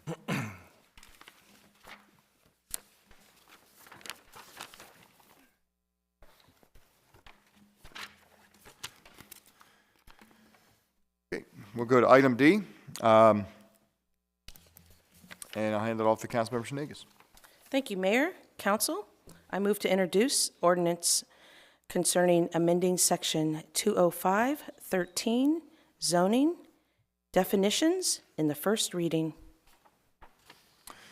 Thank you very much, Councilmember Schnagus. I have a motion by Councilmember Schnagus. Do I have a second? Second. Second by Councilmember Boker. This is a motion to introduce an ordinance on first reading. Questions or comments on the introduction? All those in favor say aye. Aye. All opposed say nay. Motion to introduce an ordinance carries 6-0 in the affirmative. This is an ordinance by the Mayor and City Council of Havre de Grace, Maryland, adopted pursuant to the authority of Article 11E of the Maryland Constitution, the local government article of the annotated code of Maryland, and sections 33 and 34 of the Havre de Grace City Charter to amend sections 205-13 zoning definitions. This is going to be known as Ordinance 1132. Council, I have a motion to adopt Ordinance 1132 on first reading. So moved. Second? A motion by the Council President, seconded by Councilmember Shenegis. Questions or comments? Councilmember Shenegis? Yes, this ordinance, the amended sections, would include multifamily dwellings, increasing it to 3 families or more for apartments, multiplexes, and single-family residences converted into multifamily use. It also will add information to the open space within the boundaries of a development that is permanently set aside for public or private use and will not be developed. Open space may be used as community open space and green space. Thank you very much, Councilmember Shenegis. Any other questions or comments? Councilmember Boyer? I just think it's important just to get a little bit more background on how this came to us and what it will solve, the problems it'll solve. As you are seeking this, the Planning Commission did have some interactions with the developers, and we had a Planning Commission meeting and brought forth some information that came into play with the commission having to address needs of an existing community and the development. And I would like to hand this over to a Director of Planning to give a greater understanding of the situation. This is just another cleanup thing that we do sometimes when certain situations come up. So when we looked at the open space definition, they have the word lawns in there. And so this was an old definition of open space that came along with the 1982 changes that doesn't really reflect of how we think of open space today. Then at the bottom, they had these terms such as dedicated open space and usable open space, but they weren't defined anywhere, and it's not really how we think of open space. We think of it as active and passive and green space and those sorts of things. So there may be more changes to the zoning code or subdivision code in the future, but this is the first step for us to be able to define what open space is, and then we can tell people when they come in developments, you need X amount of open space. Of that, a certain amount has to be active, a certain amount has to be passive, and what makes passive open space, that it's not your neighbor's lawn, but maybe it's a stormwater feature if you put benches and things around it to make it usable, or if you put a trail through it, maybe it becomes active. So it just makes it more clear when we're speaking with developers. And then while we were changing it, one cleanup thing was this dwelling multifamily. It was listed as 2 families before instead of 3. So technically a duplex was also a multifamily, but in some zoning districts, duplexes were allowed, but multifamily wasn't. So we just needed to make that distinction that it was 3 or more, and then 2 or less were semi-detached or attached dwellings. I mean, we've had development applications come in, and when we've tried to discuss with them we don't require any open space now, but when we ask them for an open space calculation, they've sort of been all over the place. And so this was just able to help us nail that down. Okay. Mm-hmm. Thank you, Tim. Any other questions or comments? Okay. We're going to do a roll call vote on Ordinance 1132 on first reading. Councilmember Jones. Yes. Councilmember Boyer. Yes. Councilmember Shenegis. Yes. Councilmember Boger. Yes. Council President. Yes. Councilmember Robertson. Yes. By roll call vote of 6-0 in the affirmative, City Council Ordinance 1132 is adopted and approved on first reading.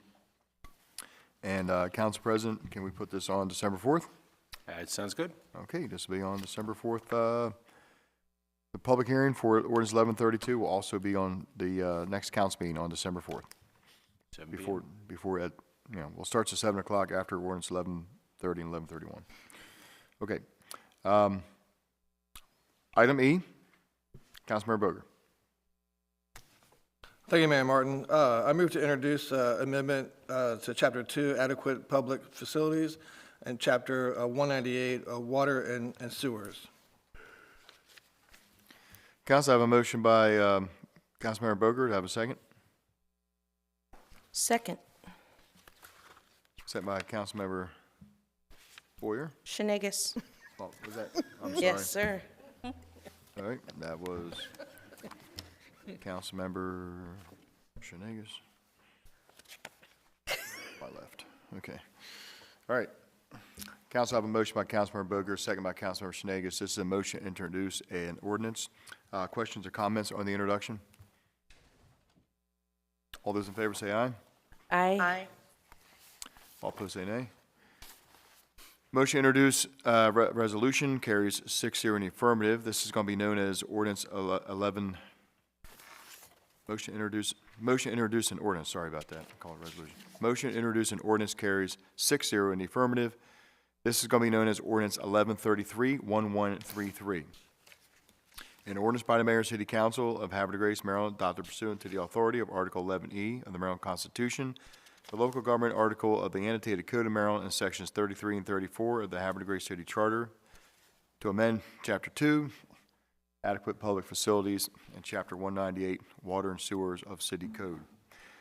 Council, I have a motion to adopt ordinance 1133 on first reading. So moved. Second. Motion by Councilmember Boger and seconded by Councilmember Jones. Questions or comments? So I just want to be, just for some clarity, so this is doing some cleanup work as well for Chapter 2 and Chapter 198, and it's basically just clarifying what some of the definitions really are, right? So when we talk about developer, what is a developer? What is the city? We have to define it. It's the City of Havre de Grace. APF is adequate public facilities. Those facilities, for schools, public roads, water supply, distribution systems, so we can actually sustain the City of Havre de Grace. That's kind of what that means. So we're actually defining the terminology that goes within those chapters. That's all I have, Mr. Mayor. Thank you very much, Councilmember Boger. Any other questions or comments? Council, we're going to do a roll call vote on 1133. 1133, first reading. Councilmember Robertson. Yes. Councilmember Jones. Yes. Councilmember Boyer. Yes. Councilmember Shenegas. Yes. Councilmember Boger. Yes. And Councilmember Ringsager. Yes. Council President Ringsager. Yes.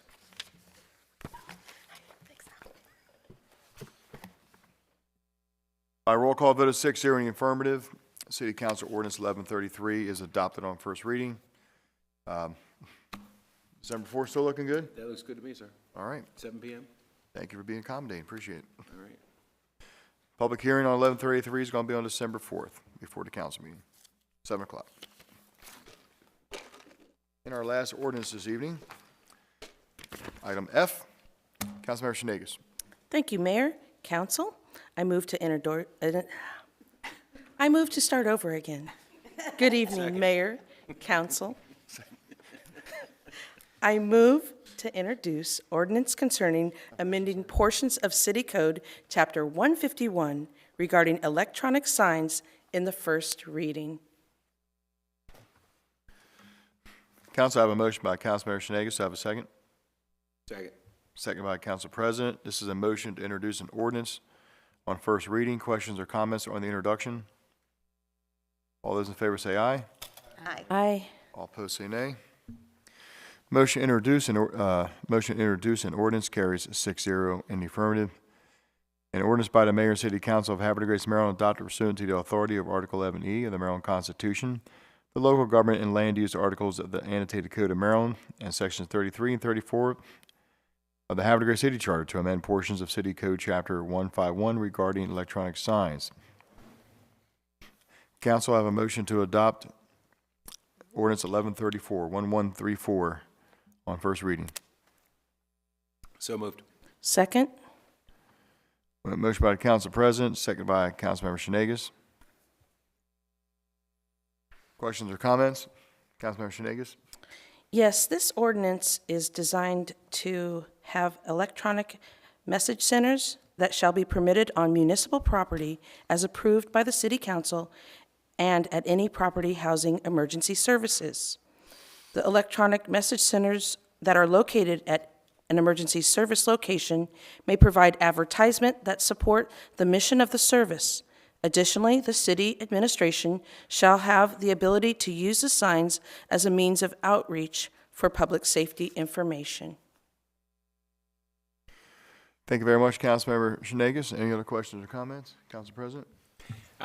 If you guys were driving up and down Chapel Road past the number 5 firehouse anytime over the past month, you saw the sign they had up there. So the fire department approached us about putting the sign up, and we had some concerns because, first off, it didn't fit within our city sign code. But we weren't objectionable to having them have it, but we wanted to make sure that, that if we did change the ordinance, that we were able to put, like she said, that we were able to put city emergency messages up there. But my major concern was, because I go by there every morning on my way to work, and especially with the time change, it's dark, was, man, it was crazy bright. And so with the help of the Director of Administration, we went through and did a lot of research, and I learned a lot about NITS, NITS, about brightness scales and everything else, and about pixels, and did a lot of research on this stuff, and so we came up with an amicable agreement with the manufacturer and the fire department, try to come up with where the light dims down to about 20% during the at night from the daytime brightness. And I wrote the ordinance, I wrote the amendments and tossed them in there, and some discussion to be had about location and everything. I'm sure it'll come up here in a second, but I think that this will be a net benefit for the city, and will benefit the fire department as a whole. Thank you, sir. Thank you, Council President. Councilmember Boker? Yeah, just real quick. So one of the things that a few of us were discussing was this doesn't affect anything. I'm looking down Union Avenue, right? And I know there's some establishments there that actually have some illumination, right? Does this have any effect on any of those businesses or those facilities on Union Ave? So right now, I believe that the only place that they want to have it is the number 5 firehouse up on Chapel Road, and possibly in the future is the number 4 firehouse on Revolution. And then we would possibly have one here at City Hall or on city property, but not on Union Avenue as of yet. I mean, but it's the way it's written, the way it's currently written, it doesn't rule it out. Right. No, I appreciate that, Council President. I actually had to educate myself as well on what NITs were and illuminations and so forth. So it was like a college class for me almost. So no, I appreciate the comments. I appreciate the response. Thank you. Councilmember Boyer? So I'm in support of the fire department having this electric sign up on Chapel Road. I think it makes a lot of sense.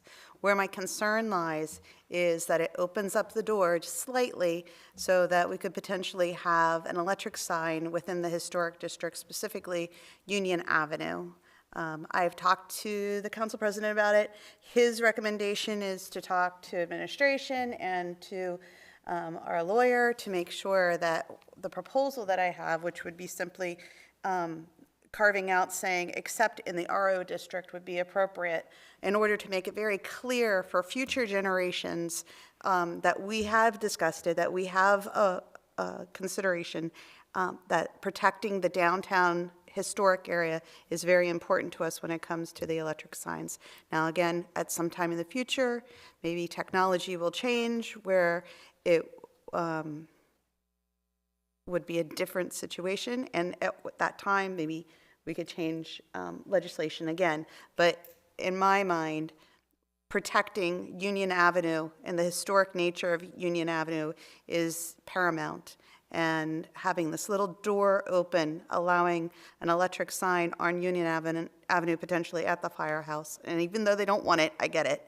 But having that little door open, I think, is a risk that I don't think we really need to take. And just simply adding that amendment. So I'm going to be offering an amendment the next time we meet.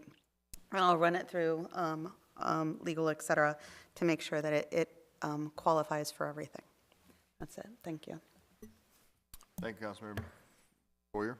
Councilmember Shenanigans? Yes, I also have been giving it some thought about the residential district, historic district, and I know that that is so important to us to keep that. I also look at some of the residences as well as some of the firehouses in the area. Maybe they want that to be a possibility.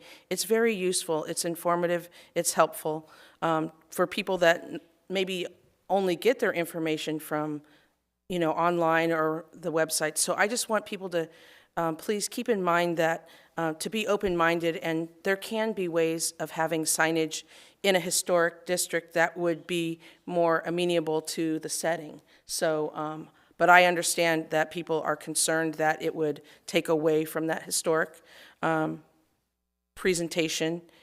But like as Council Member Boyer was saying, open it up for the future, possibilities, but not closing the door completely in case, in the event, the other fire departments say, wow, the one down on Market Street and the one over on Union. And I just think that it's just something to keep in mind.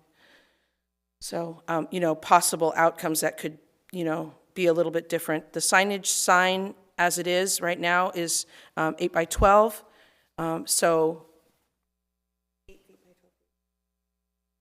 No, I'm sorry, 8 by 4. So, yeah, 8 by 4. I just want everyone to be a little open-minded on how we go forward with this. And I thank you for your comments, as well as Councilmember Boker. I appreciate it. So, thank you very much. Thank you, Councilmember Schnegas. Any other questions or comments? Councilmember Robertson? Yeah, just, I guess I need a little education because it's been a while since we've looked at this. Are we discussing signs that are in the city right-of-way, or are these, is this only pertinent to signs that are in the city right-of-way, or is this also include signs that are on private property? Both. Yes, I would like to say that these are signs on municipal property, the electronic signs. Okay. Yeah, it has nothing to do with the businesses or private properties at this point. This ordinance is in line with that. Yeah, this is strictly for the municipal properties and the fire companies. So to that point, if we're concerned about Union Avenue, what that could look like. So we do have municipal property on Union Avenue, the Opera House with the firehouse. So if there's going to be amendments, those are where you need to think about both of those. The only other place that's residential would be down at the House 3 on Market Street. Yeah. So I'm thinking, that's outside the RO, but it is in a residential area. so I'm thinking of some of the businesses on St. John. The city right-of-way doesn't come all the way up to the doorstep the same way that it does on Union. Are they under the same guise under Chapter 151? And specifically, I would like a little more information, and we could probably talk about this later, but the new item E, which is the deleted D, on-premises signs do not constitute a form of outdoor lighting at night and are exempt from any other outdoor lighting regulations that the city has adopted or will adopt in the future. So I just probably need a little more clarity on that. So for e-signs in general, for the purpose of what this, the intention of this was not for any other businesses, it was strictly for municipal buildings and the fire company. Roger that. So any city-owned property? Yeah. So any right-of-way situation? Correct. Got it. Thank you.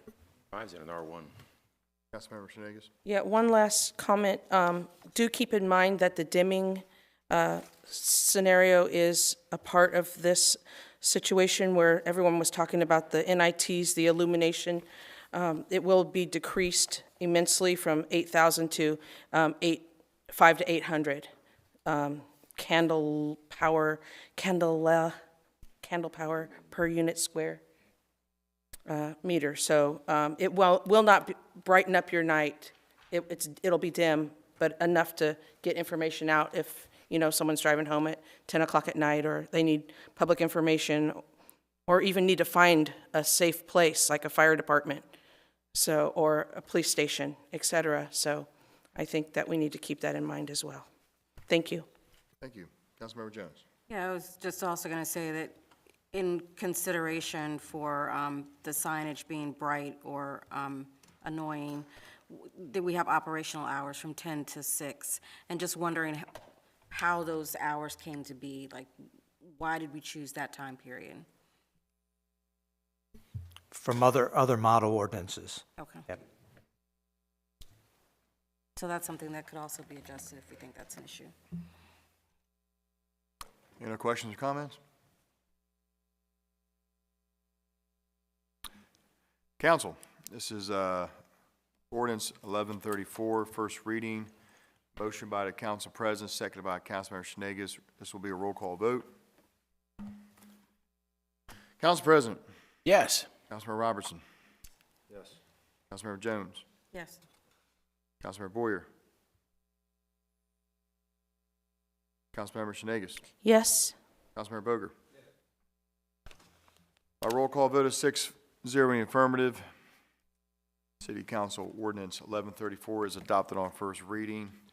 Council President, I'm thinking, I don't know, December 4th? I'm not doing anything else that night. All right, maybe we can see it. We can get that on there before 7 o'clock, or start at 7 o'clock. So just to clarify to citizens watching at home with the score sheet, we have 5 first reading ordinances this evening. Ordinance 1130, Ordinance 1131, Ordinance 1132, Ordinance 1133, and Ordinance 1134. All those ordinances will have a public hearing on December 4th, starting at 7 o'clock in that order. And that'll start before the council meeting. So everybody make sure that to clear it up for everybody.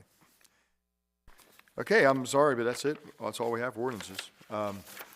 We can go ahead and go to item 14, old business. We have no old business. Item 15, new business. We actually have 4 events that we're going to hand off to the Director of Administration. Thank you, Mr. Mayor and Council. The first of the events is a new event. It's called the Community Christmas Candlelight Service, the Christmas Eve service. This is sponsored by Restore Church. They are a 501c3. This Christmas Eve service will occur at Tidings Park down at the gazebo and the area around it. It will occur on the 23rd. Setup will be at 4 p.m. The service will start at 6 p.m., end at 8, with cleanup at 9. It's anticipated about 150 participants will gather. There is a map in your packet, and as well as a description of the event. And there's a secondary map on the next to the last page that kind of shows a better depiction of where the no parking would be required. There will be a food truck there, but it will only be serving beverages, non-alcoholic beverages. And then, of course, the costing sheets at the end. Thank you, Mayor. Thank you very much, Mr.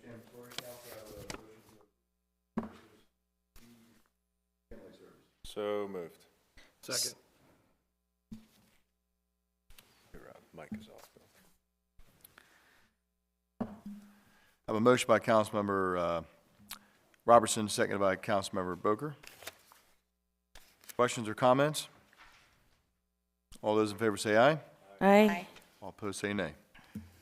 Community Christmas Eve candlelight service for December 23rd, 2023 at Tides Memorial Park. Approved 6-0 in the affirmative. Mr. Gambatory. Thank you, Mayor. Council, the next event application is for the New Year's Eve Duck Drop.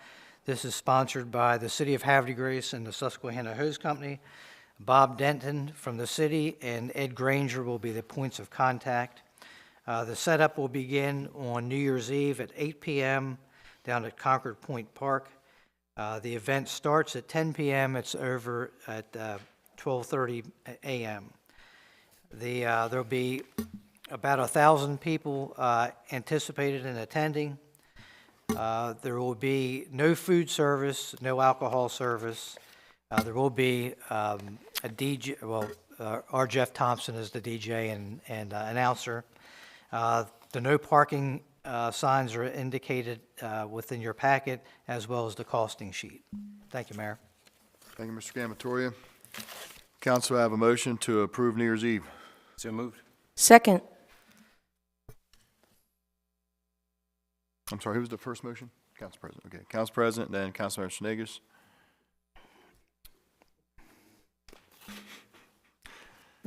Questions or comments on New Year's Eve? Is that Gregorian or Julian calendar? That's Gregorian. Gregorian, sir. Thank you very much. January 13th, they had one. Okay, without any questions or comments, all those in favor say aye. Aye. All opposed say nay. New Year's Eve duck drop scheduled this year for December 31st, 10 o'clock to 12:30 a.m. at Concord Point Park. Is approved 6-0 in the affirmative. Mr. Gamatoria. Thank you, Mr. Mayor. Council, the next application is for summer concerts in the park for 2024. The event is sponsored by the Havre de Grace Arts Commission. Ms. Carolyn Foley is the contact person. This is the event that occurs down at Tidings Park, and it is a free event to the citizens. The dates will be June 7th, 14th, 21st, and 28th, and July 5th, 12th, 19th, and 26th. There'll be Friday evening concerts. Setup is at 5. Concerts begin 7:30, end about 9, with a cleanup and breakdown at 10. Each concert has no rain date. There is a small amount of city services, no food or alcohol. The site map is attached, as well as the costing sheet. Thank you, Mayor. Thank you, Mr. Gamatoria. Council, I have a motion to approve summer concerts in the park. So moved. Second. Council President, seconded by Councilmember Boger. Do you have a second on that? Boyer. Boyer. Boyer, okay. All right. I swear I thought I heard Councilmember Boyer over here say motion. All right, Council President gave the motion. Councilmember Boyer gave the second. Questions or comments on summer concerts in the park? All those in favor, oh, I'm sorry, go ahead. Councilmember Shenanigans. It is absolutely a lovely event that goes throughout the whole entire summer. It pairs nicely with our First Fridays, but when that's not available, you have something to do, and you can definitely take the trolley and park yourself there, bring your own food, and enjoy. It's absolutely free, and they represent different genres of music, so there's something for everyone. Thank you. Thank you, Councilmember Shenanigans. Anybody else? All those in favor say aye. Aye. All opposed say nay. Summer concerts in the park for 2024 are approved, 6-0 in the affirmative. And Mr. Gamatoria. Thank you, Mr. Mayor. And the one that this crowd has been waiting for, the Havre de Grace Youth Sailing School summer camp program. Sponsored by the Havre de Grace Youth Sailing Program. The on-site contact person and head captain is Rick Wall. They are a 501c3. This event occurs down at the Frank Hutchins Memorial Park Community Pavilion and down at Hutchins Park. It starts on June the 17th and runs through the week of August the 5th. Mr. Wall provided some background for the council this evening. The anticipated attendance is about 230. It's $425 per camper plus registration fees. No food service or alcohol is served other than the lunches that are provided by the folks that are attending. The map of the area and how they stage it is attached, as is the costing sheet. Thank you, Mayor. Thank you, Mr. Gamatoria. Council will have a motion to approve the Havre de Grace Youth Sailing Program summer camp for this year. Motion by Councilmember Robertson, second by Councilmember Jones. Questions or comments? All those in favor say aye. Aye. All opposed say nay. Havre de Grace Youth Sailing Camp Program for the 2024 season is approved, 6-0 in the affirmative. Thank you very much, Council. Now, and thank you, Mr. Gamatoria. Certainly. We're going to go to Director's Reports, and we're going to go right back to you. Thank you, Mr. Mayor and Council. Before I get started, I truly want to thank the Council, members of the administration, especially the City Attorney and Ms. Brinkman, for the amount of legislative matters that were brought up this evening and the expediency in which we worked to try to get the information out as quickly as possible, in particular with Mr. Doherty and his group, procurement, procurement group with this budget amendment. And we truly, we got the bids back. We knew the one was high. We were trying to work internally with the bidders to try to get the price pushed down a bit. We were successful to some degree, but then we realized we were going to have to make some budget adjustments. So Council President and Council Member Robertson with Budget and Finance, we appreciate your working with us on that. And as I said, the number of ordinances and annexations and in the middle of everything else, thanks to April and Tammy as well on that note. Just a few things. One, just a little bit of cleanup on our end. The Holly Jolly First Friday weekends that we have coming up in December, we did have to make a date change since council has approved it due to Santa Claus having multiple engagements in the same day. So instead of the event being on December the 15th, which is a Friday, Santa was having difficulty making that. So he's going to be here on Saturday the 16th. The times are relatively the same.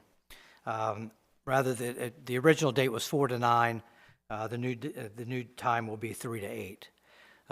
Now the Star Center and Explore Havre de Grace, they've already started to push these dates out once we learned Santa was having some scheduling issues. So just so council realizes that. So thank you for that. Just two other quick comments, one being from the Arts Collective. Spoke with Katie No, we have a standing meeting. She did want to reach out and let everyone know, especially council, that the Arts Collective is supporting the small businesses after Thanksgiving, and they're having several events that they're promoting downtown. Plaid Friday, Shop Small Business Saturday, and Artist Sunday. So each one of those has some sort of giveaway. If you show up on Friday with wearing plaid, you get 10% off some of the Havre de Grace Arts Collective events, and 10% off on purchases at Unlimited Art Studio. So I thought it was kind of clever the way that they worked that. They also had a very successful training program for volunteers I had mentioned last meeting, and that worked out very well for them. And then the Scrooge of me has to report. I am, by default, unfortunately, the bearer of any news from Comcast. So Comcast is I'm their go-to person. So in the spirit of the holidays, on December 20th, everyone's going to see a rate increase on their Comcast bills, and it varies from $4 to $4 to $5 in general, just about every service. So happy holidays to everybody on that. What was the date on that, sir? December 20th. That's roughly the time that Think Big will be going live in Havre de Grace. I don't know. So I'm glad to see that Comcast is thinking big. yeah. That's all I have. All right, thank you so much, sir. As the mayor has stepped away, I will be moving along for him. Next, I'd like to welcome Mr. Tim Bercier, our Director of Planning. Good evening, everybody. On November 15th, we celebrated National GIS Day here. Maury Thaxton is our GIS technician in the planning department. She worked with Public Works and the police department to gather a bunch of different GIS stuff we had, and we had a 4-hour kind of open house here. We hope people learned a lot. We learned a lot. We had a kind of a debriefing meeting about it today just to go over everything, and we hope to make it even better next year. Councilmember Boyer mentioned to us, we didn't find out until she sent us an email about somebody specific that the high school has a GIS program. So we hope to maybe incorporate them next year. So it was a good experience and good showing off all the work all of our GIS staff does around the city, not just in the planning department, but in the other areas of the city. I spoke in the past about our e-permitting software. We just finished these crazy sessions where we try to program the workflow for each of the permits. The short-term rental ordinance, the short-term rental licensing application is more or less live. We're testing it right now in-house. I've already tested it, and it worked fine for me. So that should be ready to go and online by the end of the year.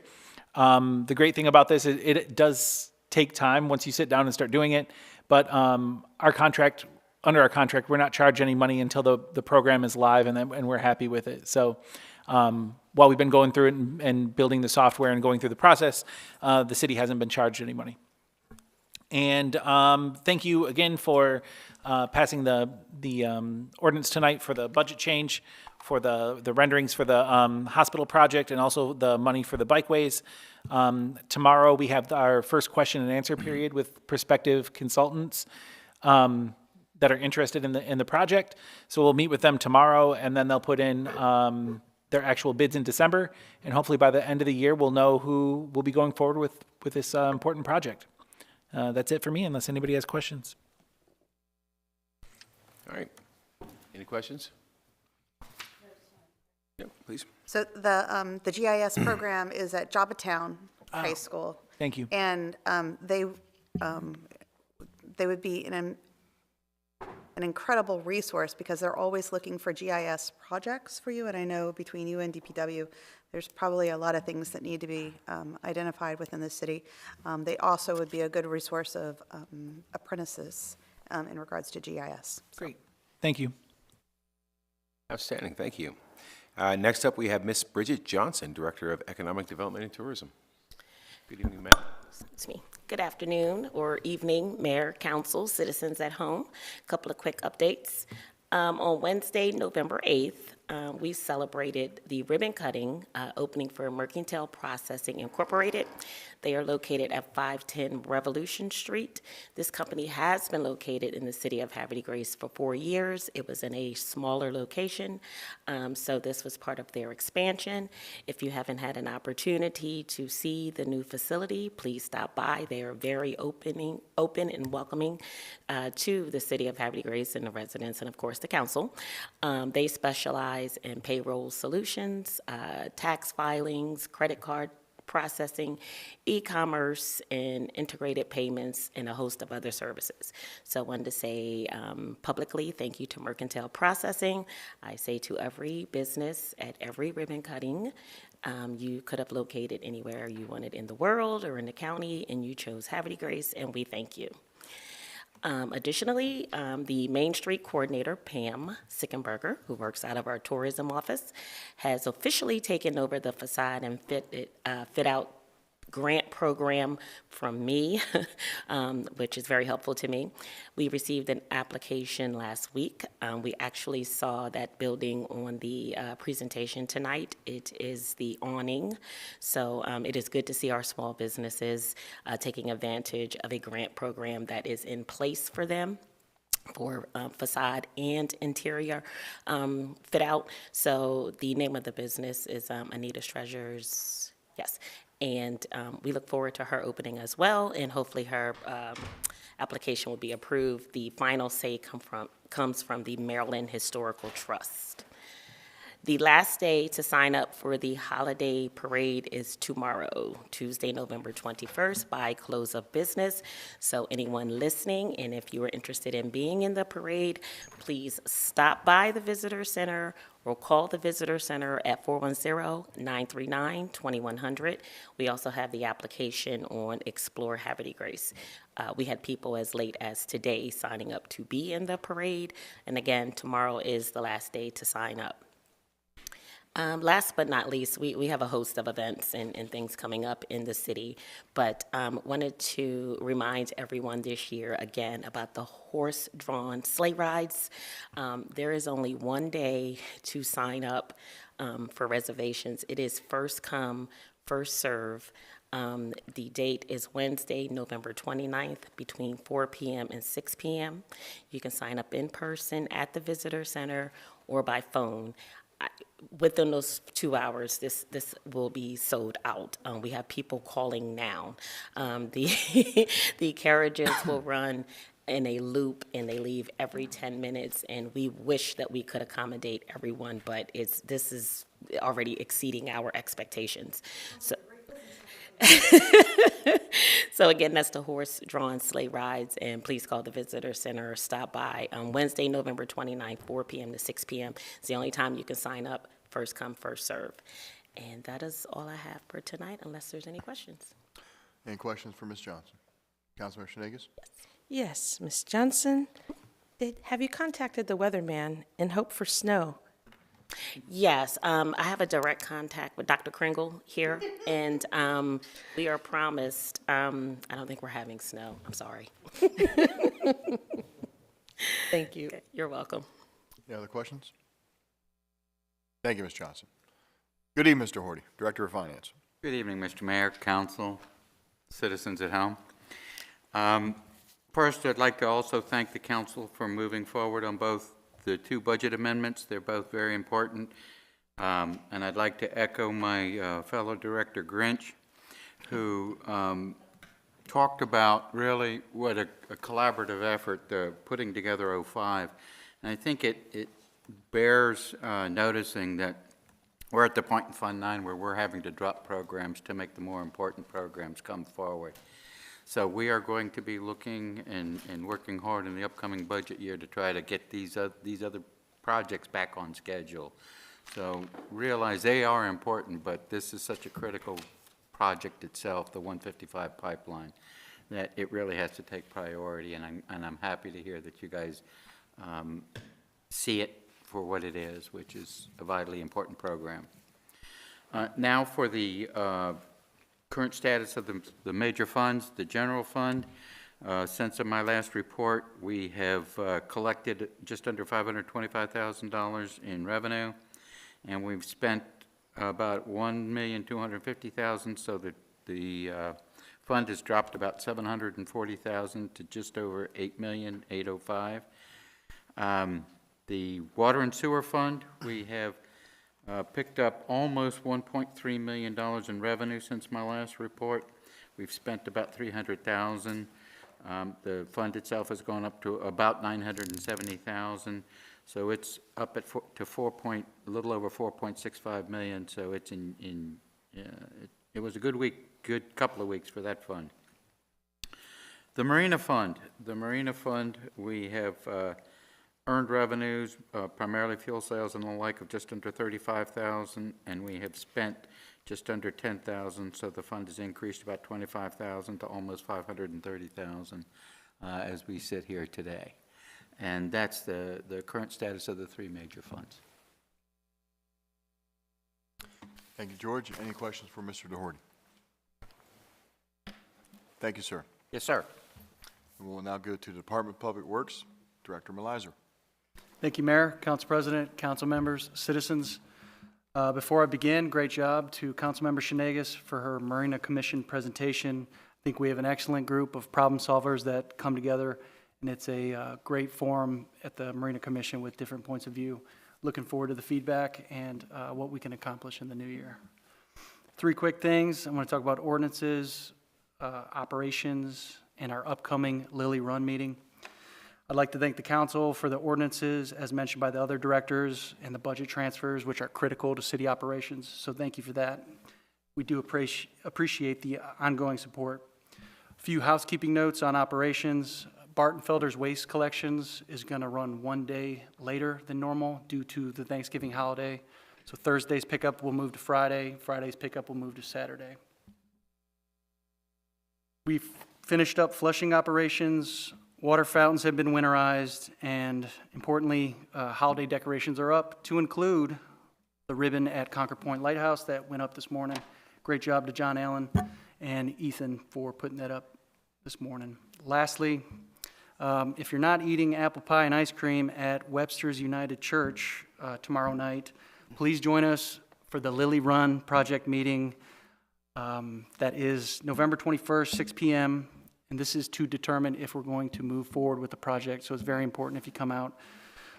Nick, Naomi, and I met with some property owners at the website and, on-site to talk about the line of disturbance based off of what the property owners may see with the project moving forward. So we're looking forward to receiving some positive feedback tomorrow and those to come out in support of the project.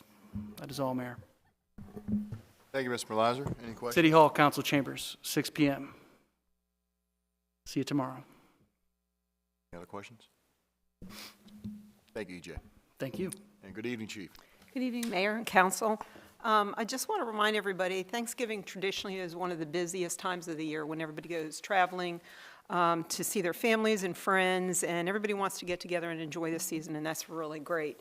But I just want to caution people, if you plan to drive and you're going to drive any particular distance, make sure that you plan it as soon as you possibly can. Ideally, the best time to leave would be tomorrow, but I know most people won't do that. They usually wait till Wednesday to do that. But please plan it out. Make sure that your vehicle is in good operating conditions and it's fueled up before you even start hitting the road. Last year, there was over 563 people in the state of Maryland that died as a result of some type of crash on our roadway. So we want to make sure that everybody gets to their destination and return home safely as possible. So our biggest thing is just please be patient. I know sometimes you get tired by the end of your trip or whatever, but just please be patient and just plan things out because we want to make sure everybody gets home okay.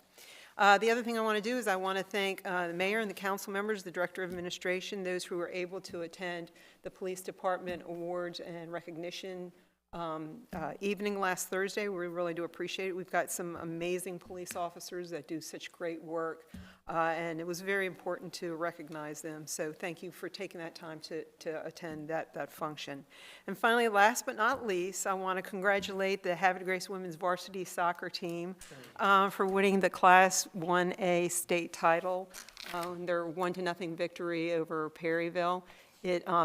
These women made history for the high school. It was the first time in the history of the high school that they've gone and they've won the state championship. So they too are amazing, and congratulations to them for making that history. And that would be it, Mayor. I want to wish everybody a happy Thanksgiving. Thank you very much, Chief. Any questions for the Chief? Council President? I have one, Chief. Did we get any data back from the speed spy camera? We did, and I gave it to the mayor to review. Okay. And I can go over it later on. I just got people asking me. I got it tonight, 15 minutes before the meeting. How many cars on average, because that sign that was up there, we wanted to. Not quite. Not quite, huh? No, not quite. I didn't think so. Thank you, sir. Thank you, ma'am. No problem. Thank you, Chief. We're going to go to business from the mayor's office. So my first comments have to deal with council, so please listen just for a second.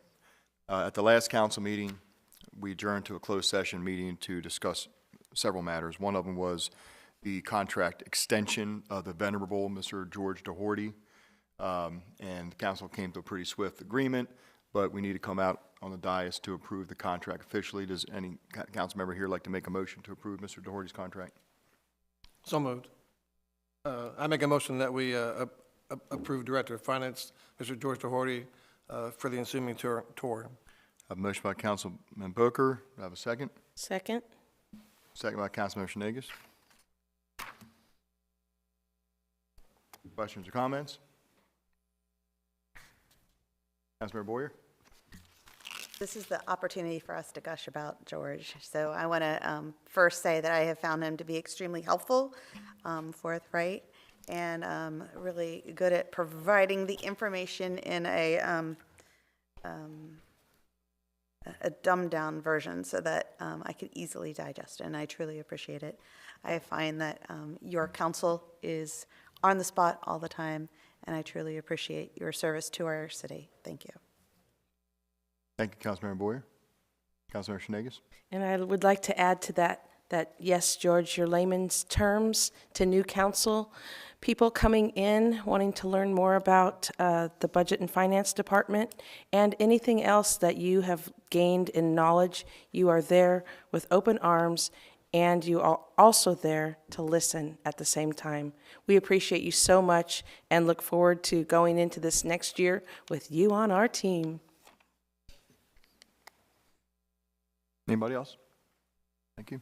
And George, thank you so much. You came in here in 2006, correct? It was Mayor Carreri at the time. It was. Yeah, so we appreciate all the years of service. Thank you for staying with us, and thank you for being a great mentor to Abdi, our deputy director. We're skipping our deputy director of finance, and appreciate all you do to run your department great, and obviously that the auditor that was here, you know, just sang your praises and said what a great job it is to work with you, and thank you for representing our city for the last 17 years in a great way. So appreciate it, sir. Thank you. All those in favor say aye. Aye. Opposed say nay. See you tomorrow, George. Sucker. Thank you. All right. Thank you very much, Council. Appreciate it. Just a couple of quick things. Havre de Grace Oyster Feast was this past Saturday, and it was a sold-out crowd of almost 500 people. The Oyster Feast is a great tradition now in Havre de Grace since 2016, where folks get together and come together and eat a lot of oysters and participate in helping nonprofits. So we want to thank everybody. We want to thank the Star Center team for pulling off another great event as well as Atlantic Catering that always does a wonderful job making sure that they never run out of oysters and they keep the lines running pretty smooth. So for everybody that participated, thank you very much. And for the few people that reached out to me upset they couldn't get tickets, I'm sorry, just get your tickets sooner next year. So sorry about that. Holly Jolly First Friday is this Friday, next Friday, December 1st. And it will start at 6:30. So please be downtown. And when the parade ends, we will be lighting the Christmas tree. And we have a lot of awesome stuff this year on the tent, or not the tent, this year on the stage. Because hopefully on the stage, joining me, will be the 2023 Havre de Grace Girls Varsity Soccer Team. So we've been talking to each other, and we're going to see if they can help us light the Christmas tree. So we're just going to see if we can fit them on the stage. It's 22 of them plus 4 coaches. But yes, so it's been a matter of discussion in Havre de Grace lately. When the last time any team sport from Havre de Grace has won a state championship. I've heard some different answers, 70s, 80s, but Definitely in the 80s. Football team, perhaps? 86. Yeah, something like that. But whatever it is, it's been a while. Long before any of us were in this building. So it's not every day that we get to work and serve for a community that can brag the rights to have a state championship high school team. So it's pretty impressive. Hats off to Coach Leah Catagio. And I'll tell you, it's really what's really impressive about Coach Leah, it was pretty much the same team from last year. A lot of the same players. I only lost one player, which was my daughter. Told her not to take it personal. No. My daughter was the only senior that was moving on. She's now at University of Maryland, but I mean, she's very proud of her team because of course they got some underclassmen move up, but it really was the nucleus of the team was there. And I always said, what a difference, good coaching and good leadership can make. And that's a perfect example of that. And just very, very proud, very, very proud of Havre de Grace in general. I mean, it's just the team's great sports team. And I'm sure I'm going to leave the football talk to the council president because he went to all the games and his son's on the team, so he can tell everybody about the football scores. But they did phenomenal as well. So, but anyway, just want to remind everybody, join us on Holly Jolly First Friday. You'll see the soccer team there. Also, I just want to say happy Thanksgiving to everybody. I love Thanksgiving. It's our holiday. It's an American holiday. No one else in the world celebrates it. I got tired of this Armistice Day stuff. I keep telling people Veterans Day, no, it's Armistice Day. I mean, no, this is our holiday, Thanksgiving. And everyone has great traditions. everyone has their favorite food, everyone goes to a certain place. And so I hope everyone finds some time to just relax, recharge. And is it me, or does it seem like we had the Christmas creep? Like creeping up, not only into Thanksgiving, but a couple days before Thanksgiving. We had to get our tree this past weekend because we learned if we don't get our live tree, our real tree by, Thanksgiving weekend, they're gone. So that used to be something we would do like December 5th or 10th. Now it's like if you don't get it by the third week in December, there's no more live trees. So it's just weird sitting in my house with Thanksgiving stuff, and in the corner is my tree. Undecorated, in a pot with water, but I'm looking at a tree. Anyway, but hey, it's all good. It's just one big blend of holidays now. So everybody enjoy it, and we will see you Friday at First Fridays. Be safe, have it grace. God bless everybody. And we're going to go to council comments, and we're going to start with Councilmember Shanegas. Good evening, Mayor, Council, Administration, and those of you in the audience at home. It is a delight that the holiday season is upon us. I most certainly want to encourage everyone to either go before or after the parade to the Holiday Tree Jubilee and make sure that you get a chance to see all the beautifully decorated trees by your local citizens. And it is a great fundraiser for the 4th of July Commission. So we look forward to seeing you all then. Also, be sure and get your tickets for the Lockhouse Museum's 51st Candlelight Tour. It's on December 9th, and the theme of the tour is Artist de Gras 2023, and there will be 15 stops of homes and artist venues, as well as the Gras, and you will get to see art in its making.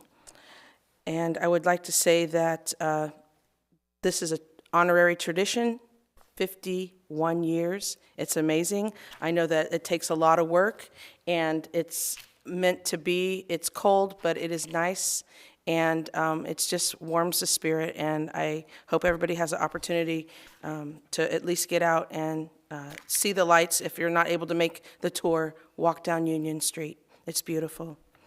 And I would like to say thank you to everyone here at City Hall, City Council, administration, everyone that has helped support the council and our citizens, and making this just a great team to work with, and a home. We are a home within a community, and it's lovely, and I'm so thankful for that. And I just want to wish everyone a very happy Thanksgiving. Enjoy the time with your family and friends, and most of all, take some time for yourself. Happy Thanksgiving. Back to you, Mayor. Thank you, Councilmember Shanegas. Appreciate it. And we're going to go to Councilmember Robertson. Thank you, Mr. Mayor, fellow council members, city staff, ladies and gentlemen at home, because no one's here. Just a couple quick things. Number one is thank you to my fellow council members, the mayor, who were able to attend this past Veterans Day parade. Thank you to the city staff and the administration that was able to make this possible. Especially shout out to DPW and the police. Appreciate you guys always being involved and helping out. No Budget and Finance Committee meeting tomorrow, unless we really want to do that to George. I don't. And I also want to echo the mayor's comments and say, I wish everybody a happy and healthy Thanksgiving. Stay safe. Love your loved ones and the family that you don't really care too much for. Pretend to like them just for a couple hours, and everything will be good. Thank you very much for your comments, Councilmember Robertson. Councilmember Booker. Good evening, Mayor Martin, council, directors, those of you at home still hanging in there with us. I appreciate that. So I'll start off with saying the Saturday the 11th was the Veterans Parade downtown. A huge shout out to the American Legion for putting on a fantastic meal, and my fellow council member, Jason Robertson, for putting that together. It's no easy feat. Some folks say it kind of runs itself. Well, it doesn't. It actually takes somebody to put those old crusty veterans in line. I can say that, right, because I am one of them. November 16th was probably my safest day of my life because I was in a room surrounded with Havre de Grace's finest police officers. The police force, the awards and their recognition occurred that evening, and I really appreciate being a part of that. I wanted to sit right up front because those are my favorite people. Also, a special shout out to Matt Croak, who's actually part of the Citizen Auxiliary. And the recognition that you give to him, and I know that they're going to move out of town here before too long, but with that kind of recognition, I'd almost sign up, right? So that's pretty awesome that he and his wife were actually there. And I'll just close by saying, you know, I'm happy Thanksgiving Day. I am very grateful to all of you in the room. I'm grateful to the citizens who actually put me here right next to the chief, where I'm safe. I appreciate your trust and confidence and your vote for keeping me up here. And I'm here to stay. You're not going to get rid of me, right? So I'm your council person for life, as long as you'll have me. So, Mr. Mayor, that's all for me. Thank you. Thank you very much, Councilmember Boger. And good evening, Councilmember Jones. Good evening. I just want to say I wish everyone a happy holiday and time with families and safe travels for those of you who are traveling. I will be one of those people. So safe travels to everyone else, and that is all I have tonight. Mayor. Thank you very much, Councilmember Jones. Good evening, Councilmember Boyer.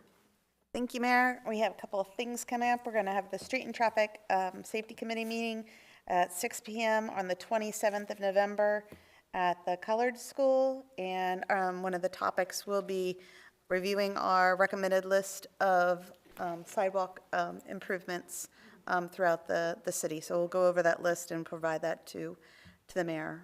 The Green Team will have a meeting on the 28th at the police station. Thank you very much for sponsoring that. It's really great space, meeting location space. I appreciate it. I want to say thank you. The stories that we heard of your officers and what they've done. You know, they've given birth to children. They've saved lives. Our chief was, I don't know, what is the right way in saying, apprehended a murder suspect. And a huge shout out to Chris, one of our own homegrown, Chris Klasavage for, I guess, what is it? It's PFC. Chris Klasavage for being the Officer of the Year, which is a huge, huge honor for somebody who's been in the police force for, what is it, for 4 years? Not much? Almost 3 years. So that just says, you know, the importance of homegrown and people who are from our community protecting our community. So it was a great thing. I also want to remind everybody that Thursday is the Havre de Grace Community Project's Thanksgiving dinner. We have, we can only make 1,500 meals. It's literally all that we can produce. We have more requests than what we can produce. But we're going to do as much. We're going to make as far as we can. If you have not made a reservation or know of somebody who has made a reservation, we're probably not going to be able to fulfill any additional requests.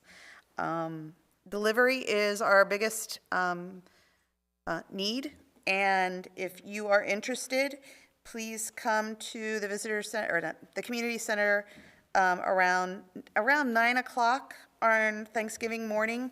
At 9:30, we'll start distributing the meals for those who are what we consider far away. Bel Air, Joppatown, Northeast, etc. At 10:30, we'll be doing the individuals who are more close by, which is Havre de Grace, Aberdeen, and Perryville. And it's one of those things. I was telling people, I work for the Army.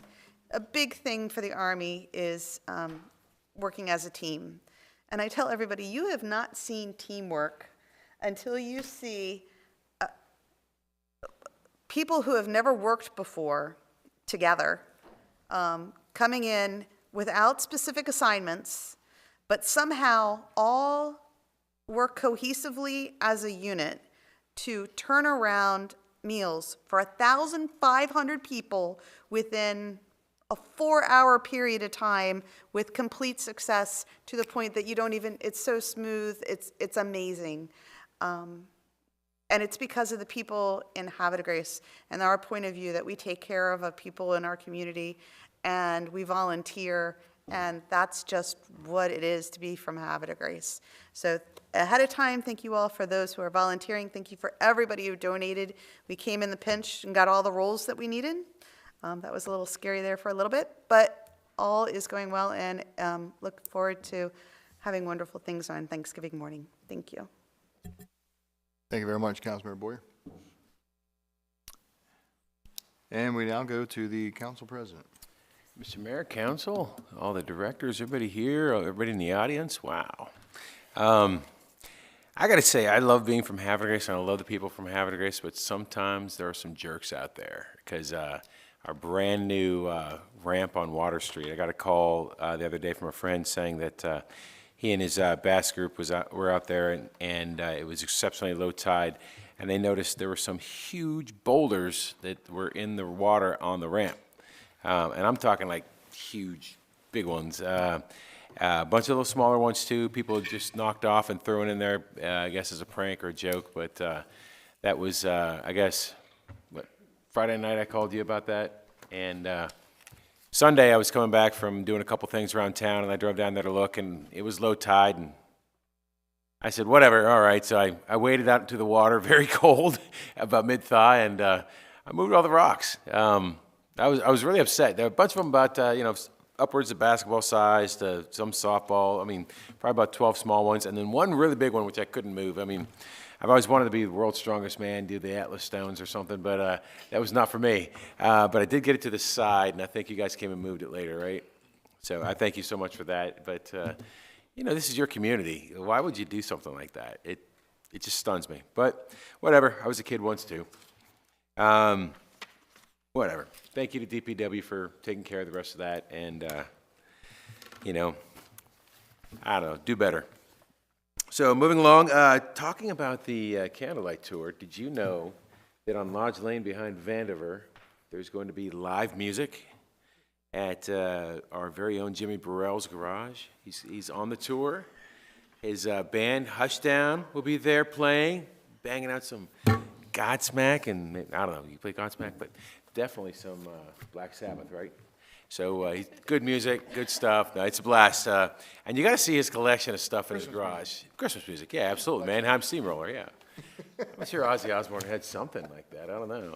But you got to check out the memorabilia and the film, just trinkets and posters and stuff on the walls, and it's really cool. I really highly recommend you go to. It's behind the Vandiver on Lodge Lane. He'll have the garage. You'll hear the music a mile away, I'm sure. But make sure you go in there. That's where I'll be. So can't wait. And if you notice all the luminaries, you'll have the Masonic Lodge putting them out and then picking them all up, and we'll have fun doing that too.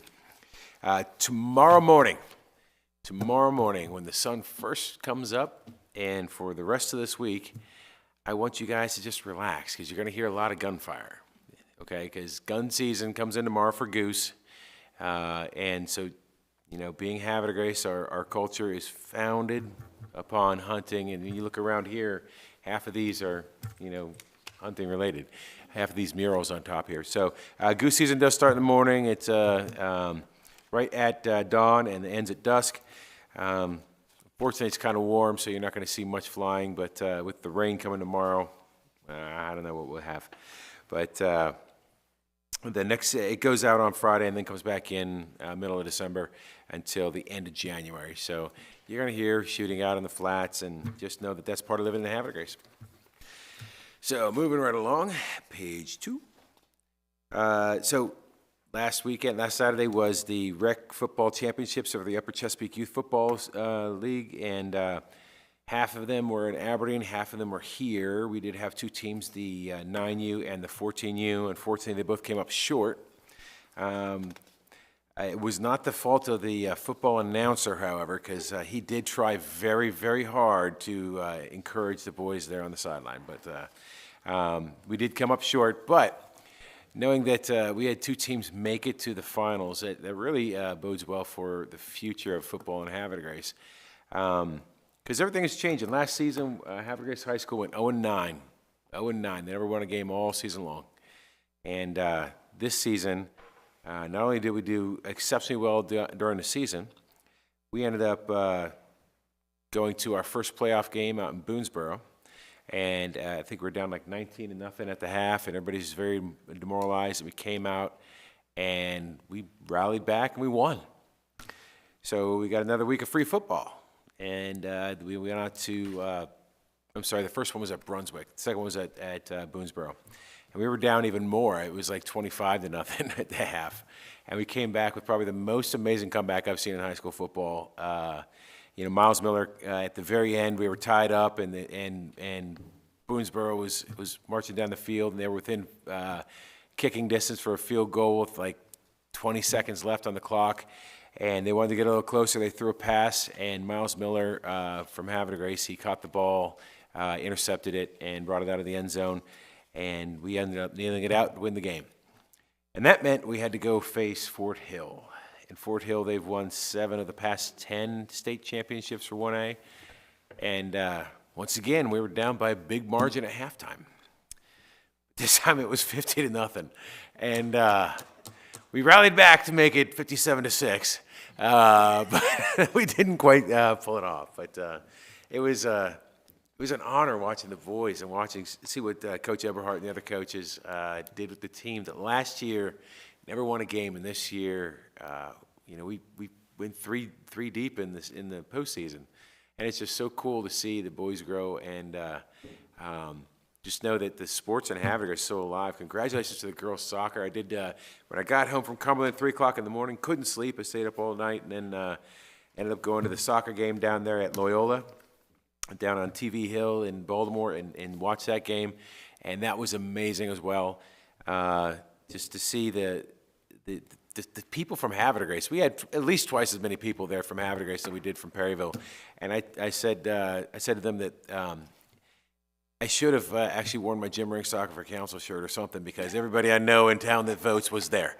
So it was great seeing them, and you know, I'm just so proud. The girls, the cheerleaders did wonderful.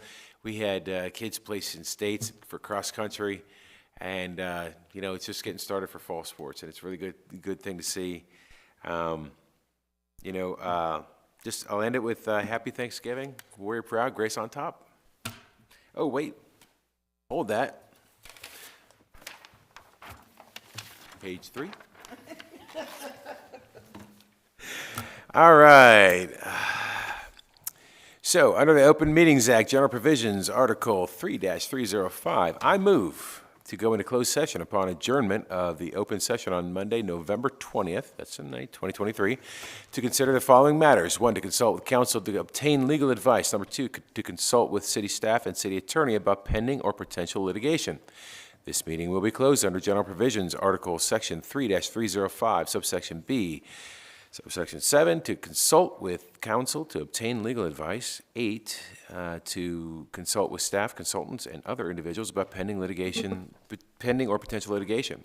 The reason for closing this meeting is consultation with the city attorney regarding advice and pending or potential litigation are entitled to confidentiality under the attorney-client privilege.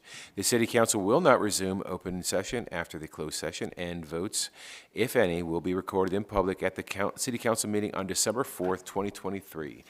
And with that, Mr. Mayor, there's my motion. Council, I have a motion by the council president. I have a second. Second.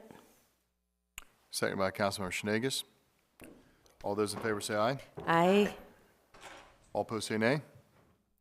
Motion to move into closed session at the adjournment of this meeting carries 6-0 in the affirmative. Anything else, Council President? Motion to adjourn. I have a motion to adjourn by the Council President, second by Councilmember Jones. All those in favor say aye. Aye. Jones? Boy, did you do? Okay, I didn't hear you say. Y'all just gonna keep laughing at me all night? might be deaf, not that deaf, no. Vicky had it. Council President gave a motion, Councilmember Jones had a second. All those in favor say aye. Aye. All opposed say nay. Motion to adjourn carries 6-0 in the affirmative. The time is now 9:55 PM. Thank you very much, everybody. Happy holidays, happy Thanksgiving. See you December 4th.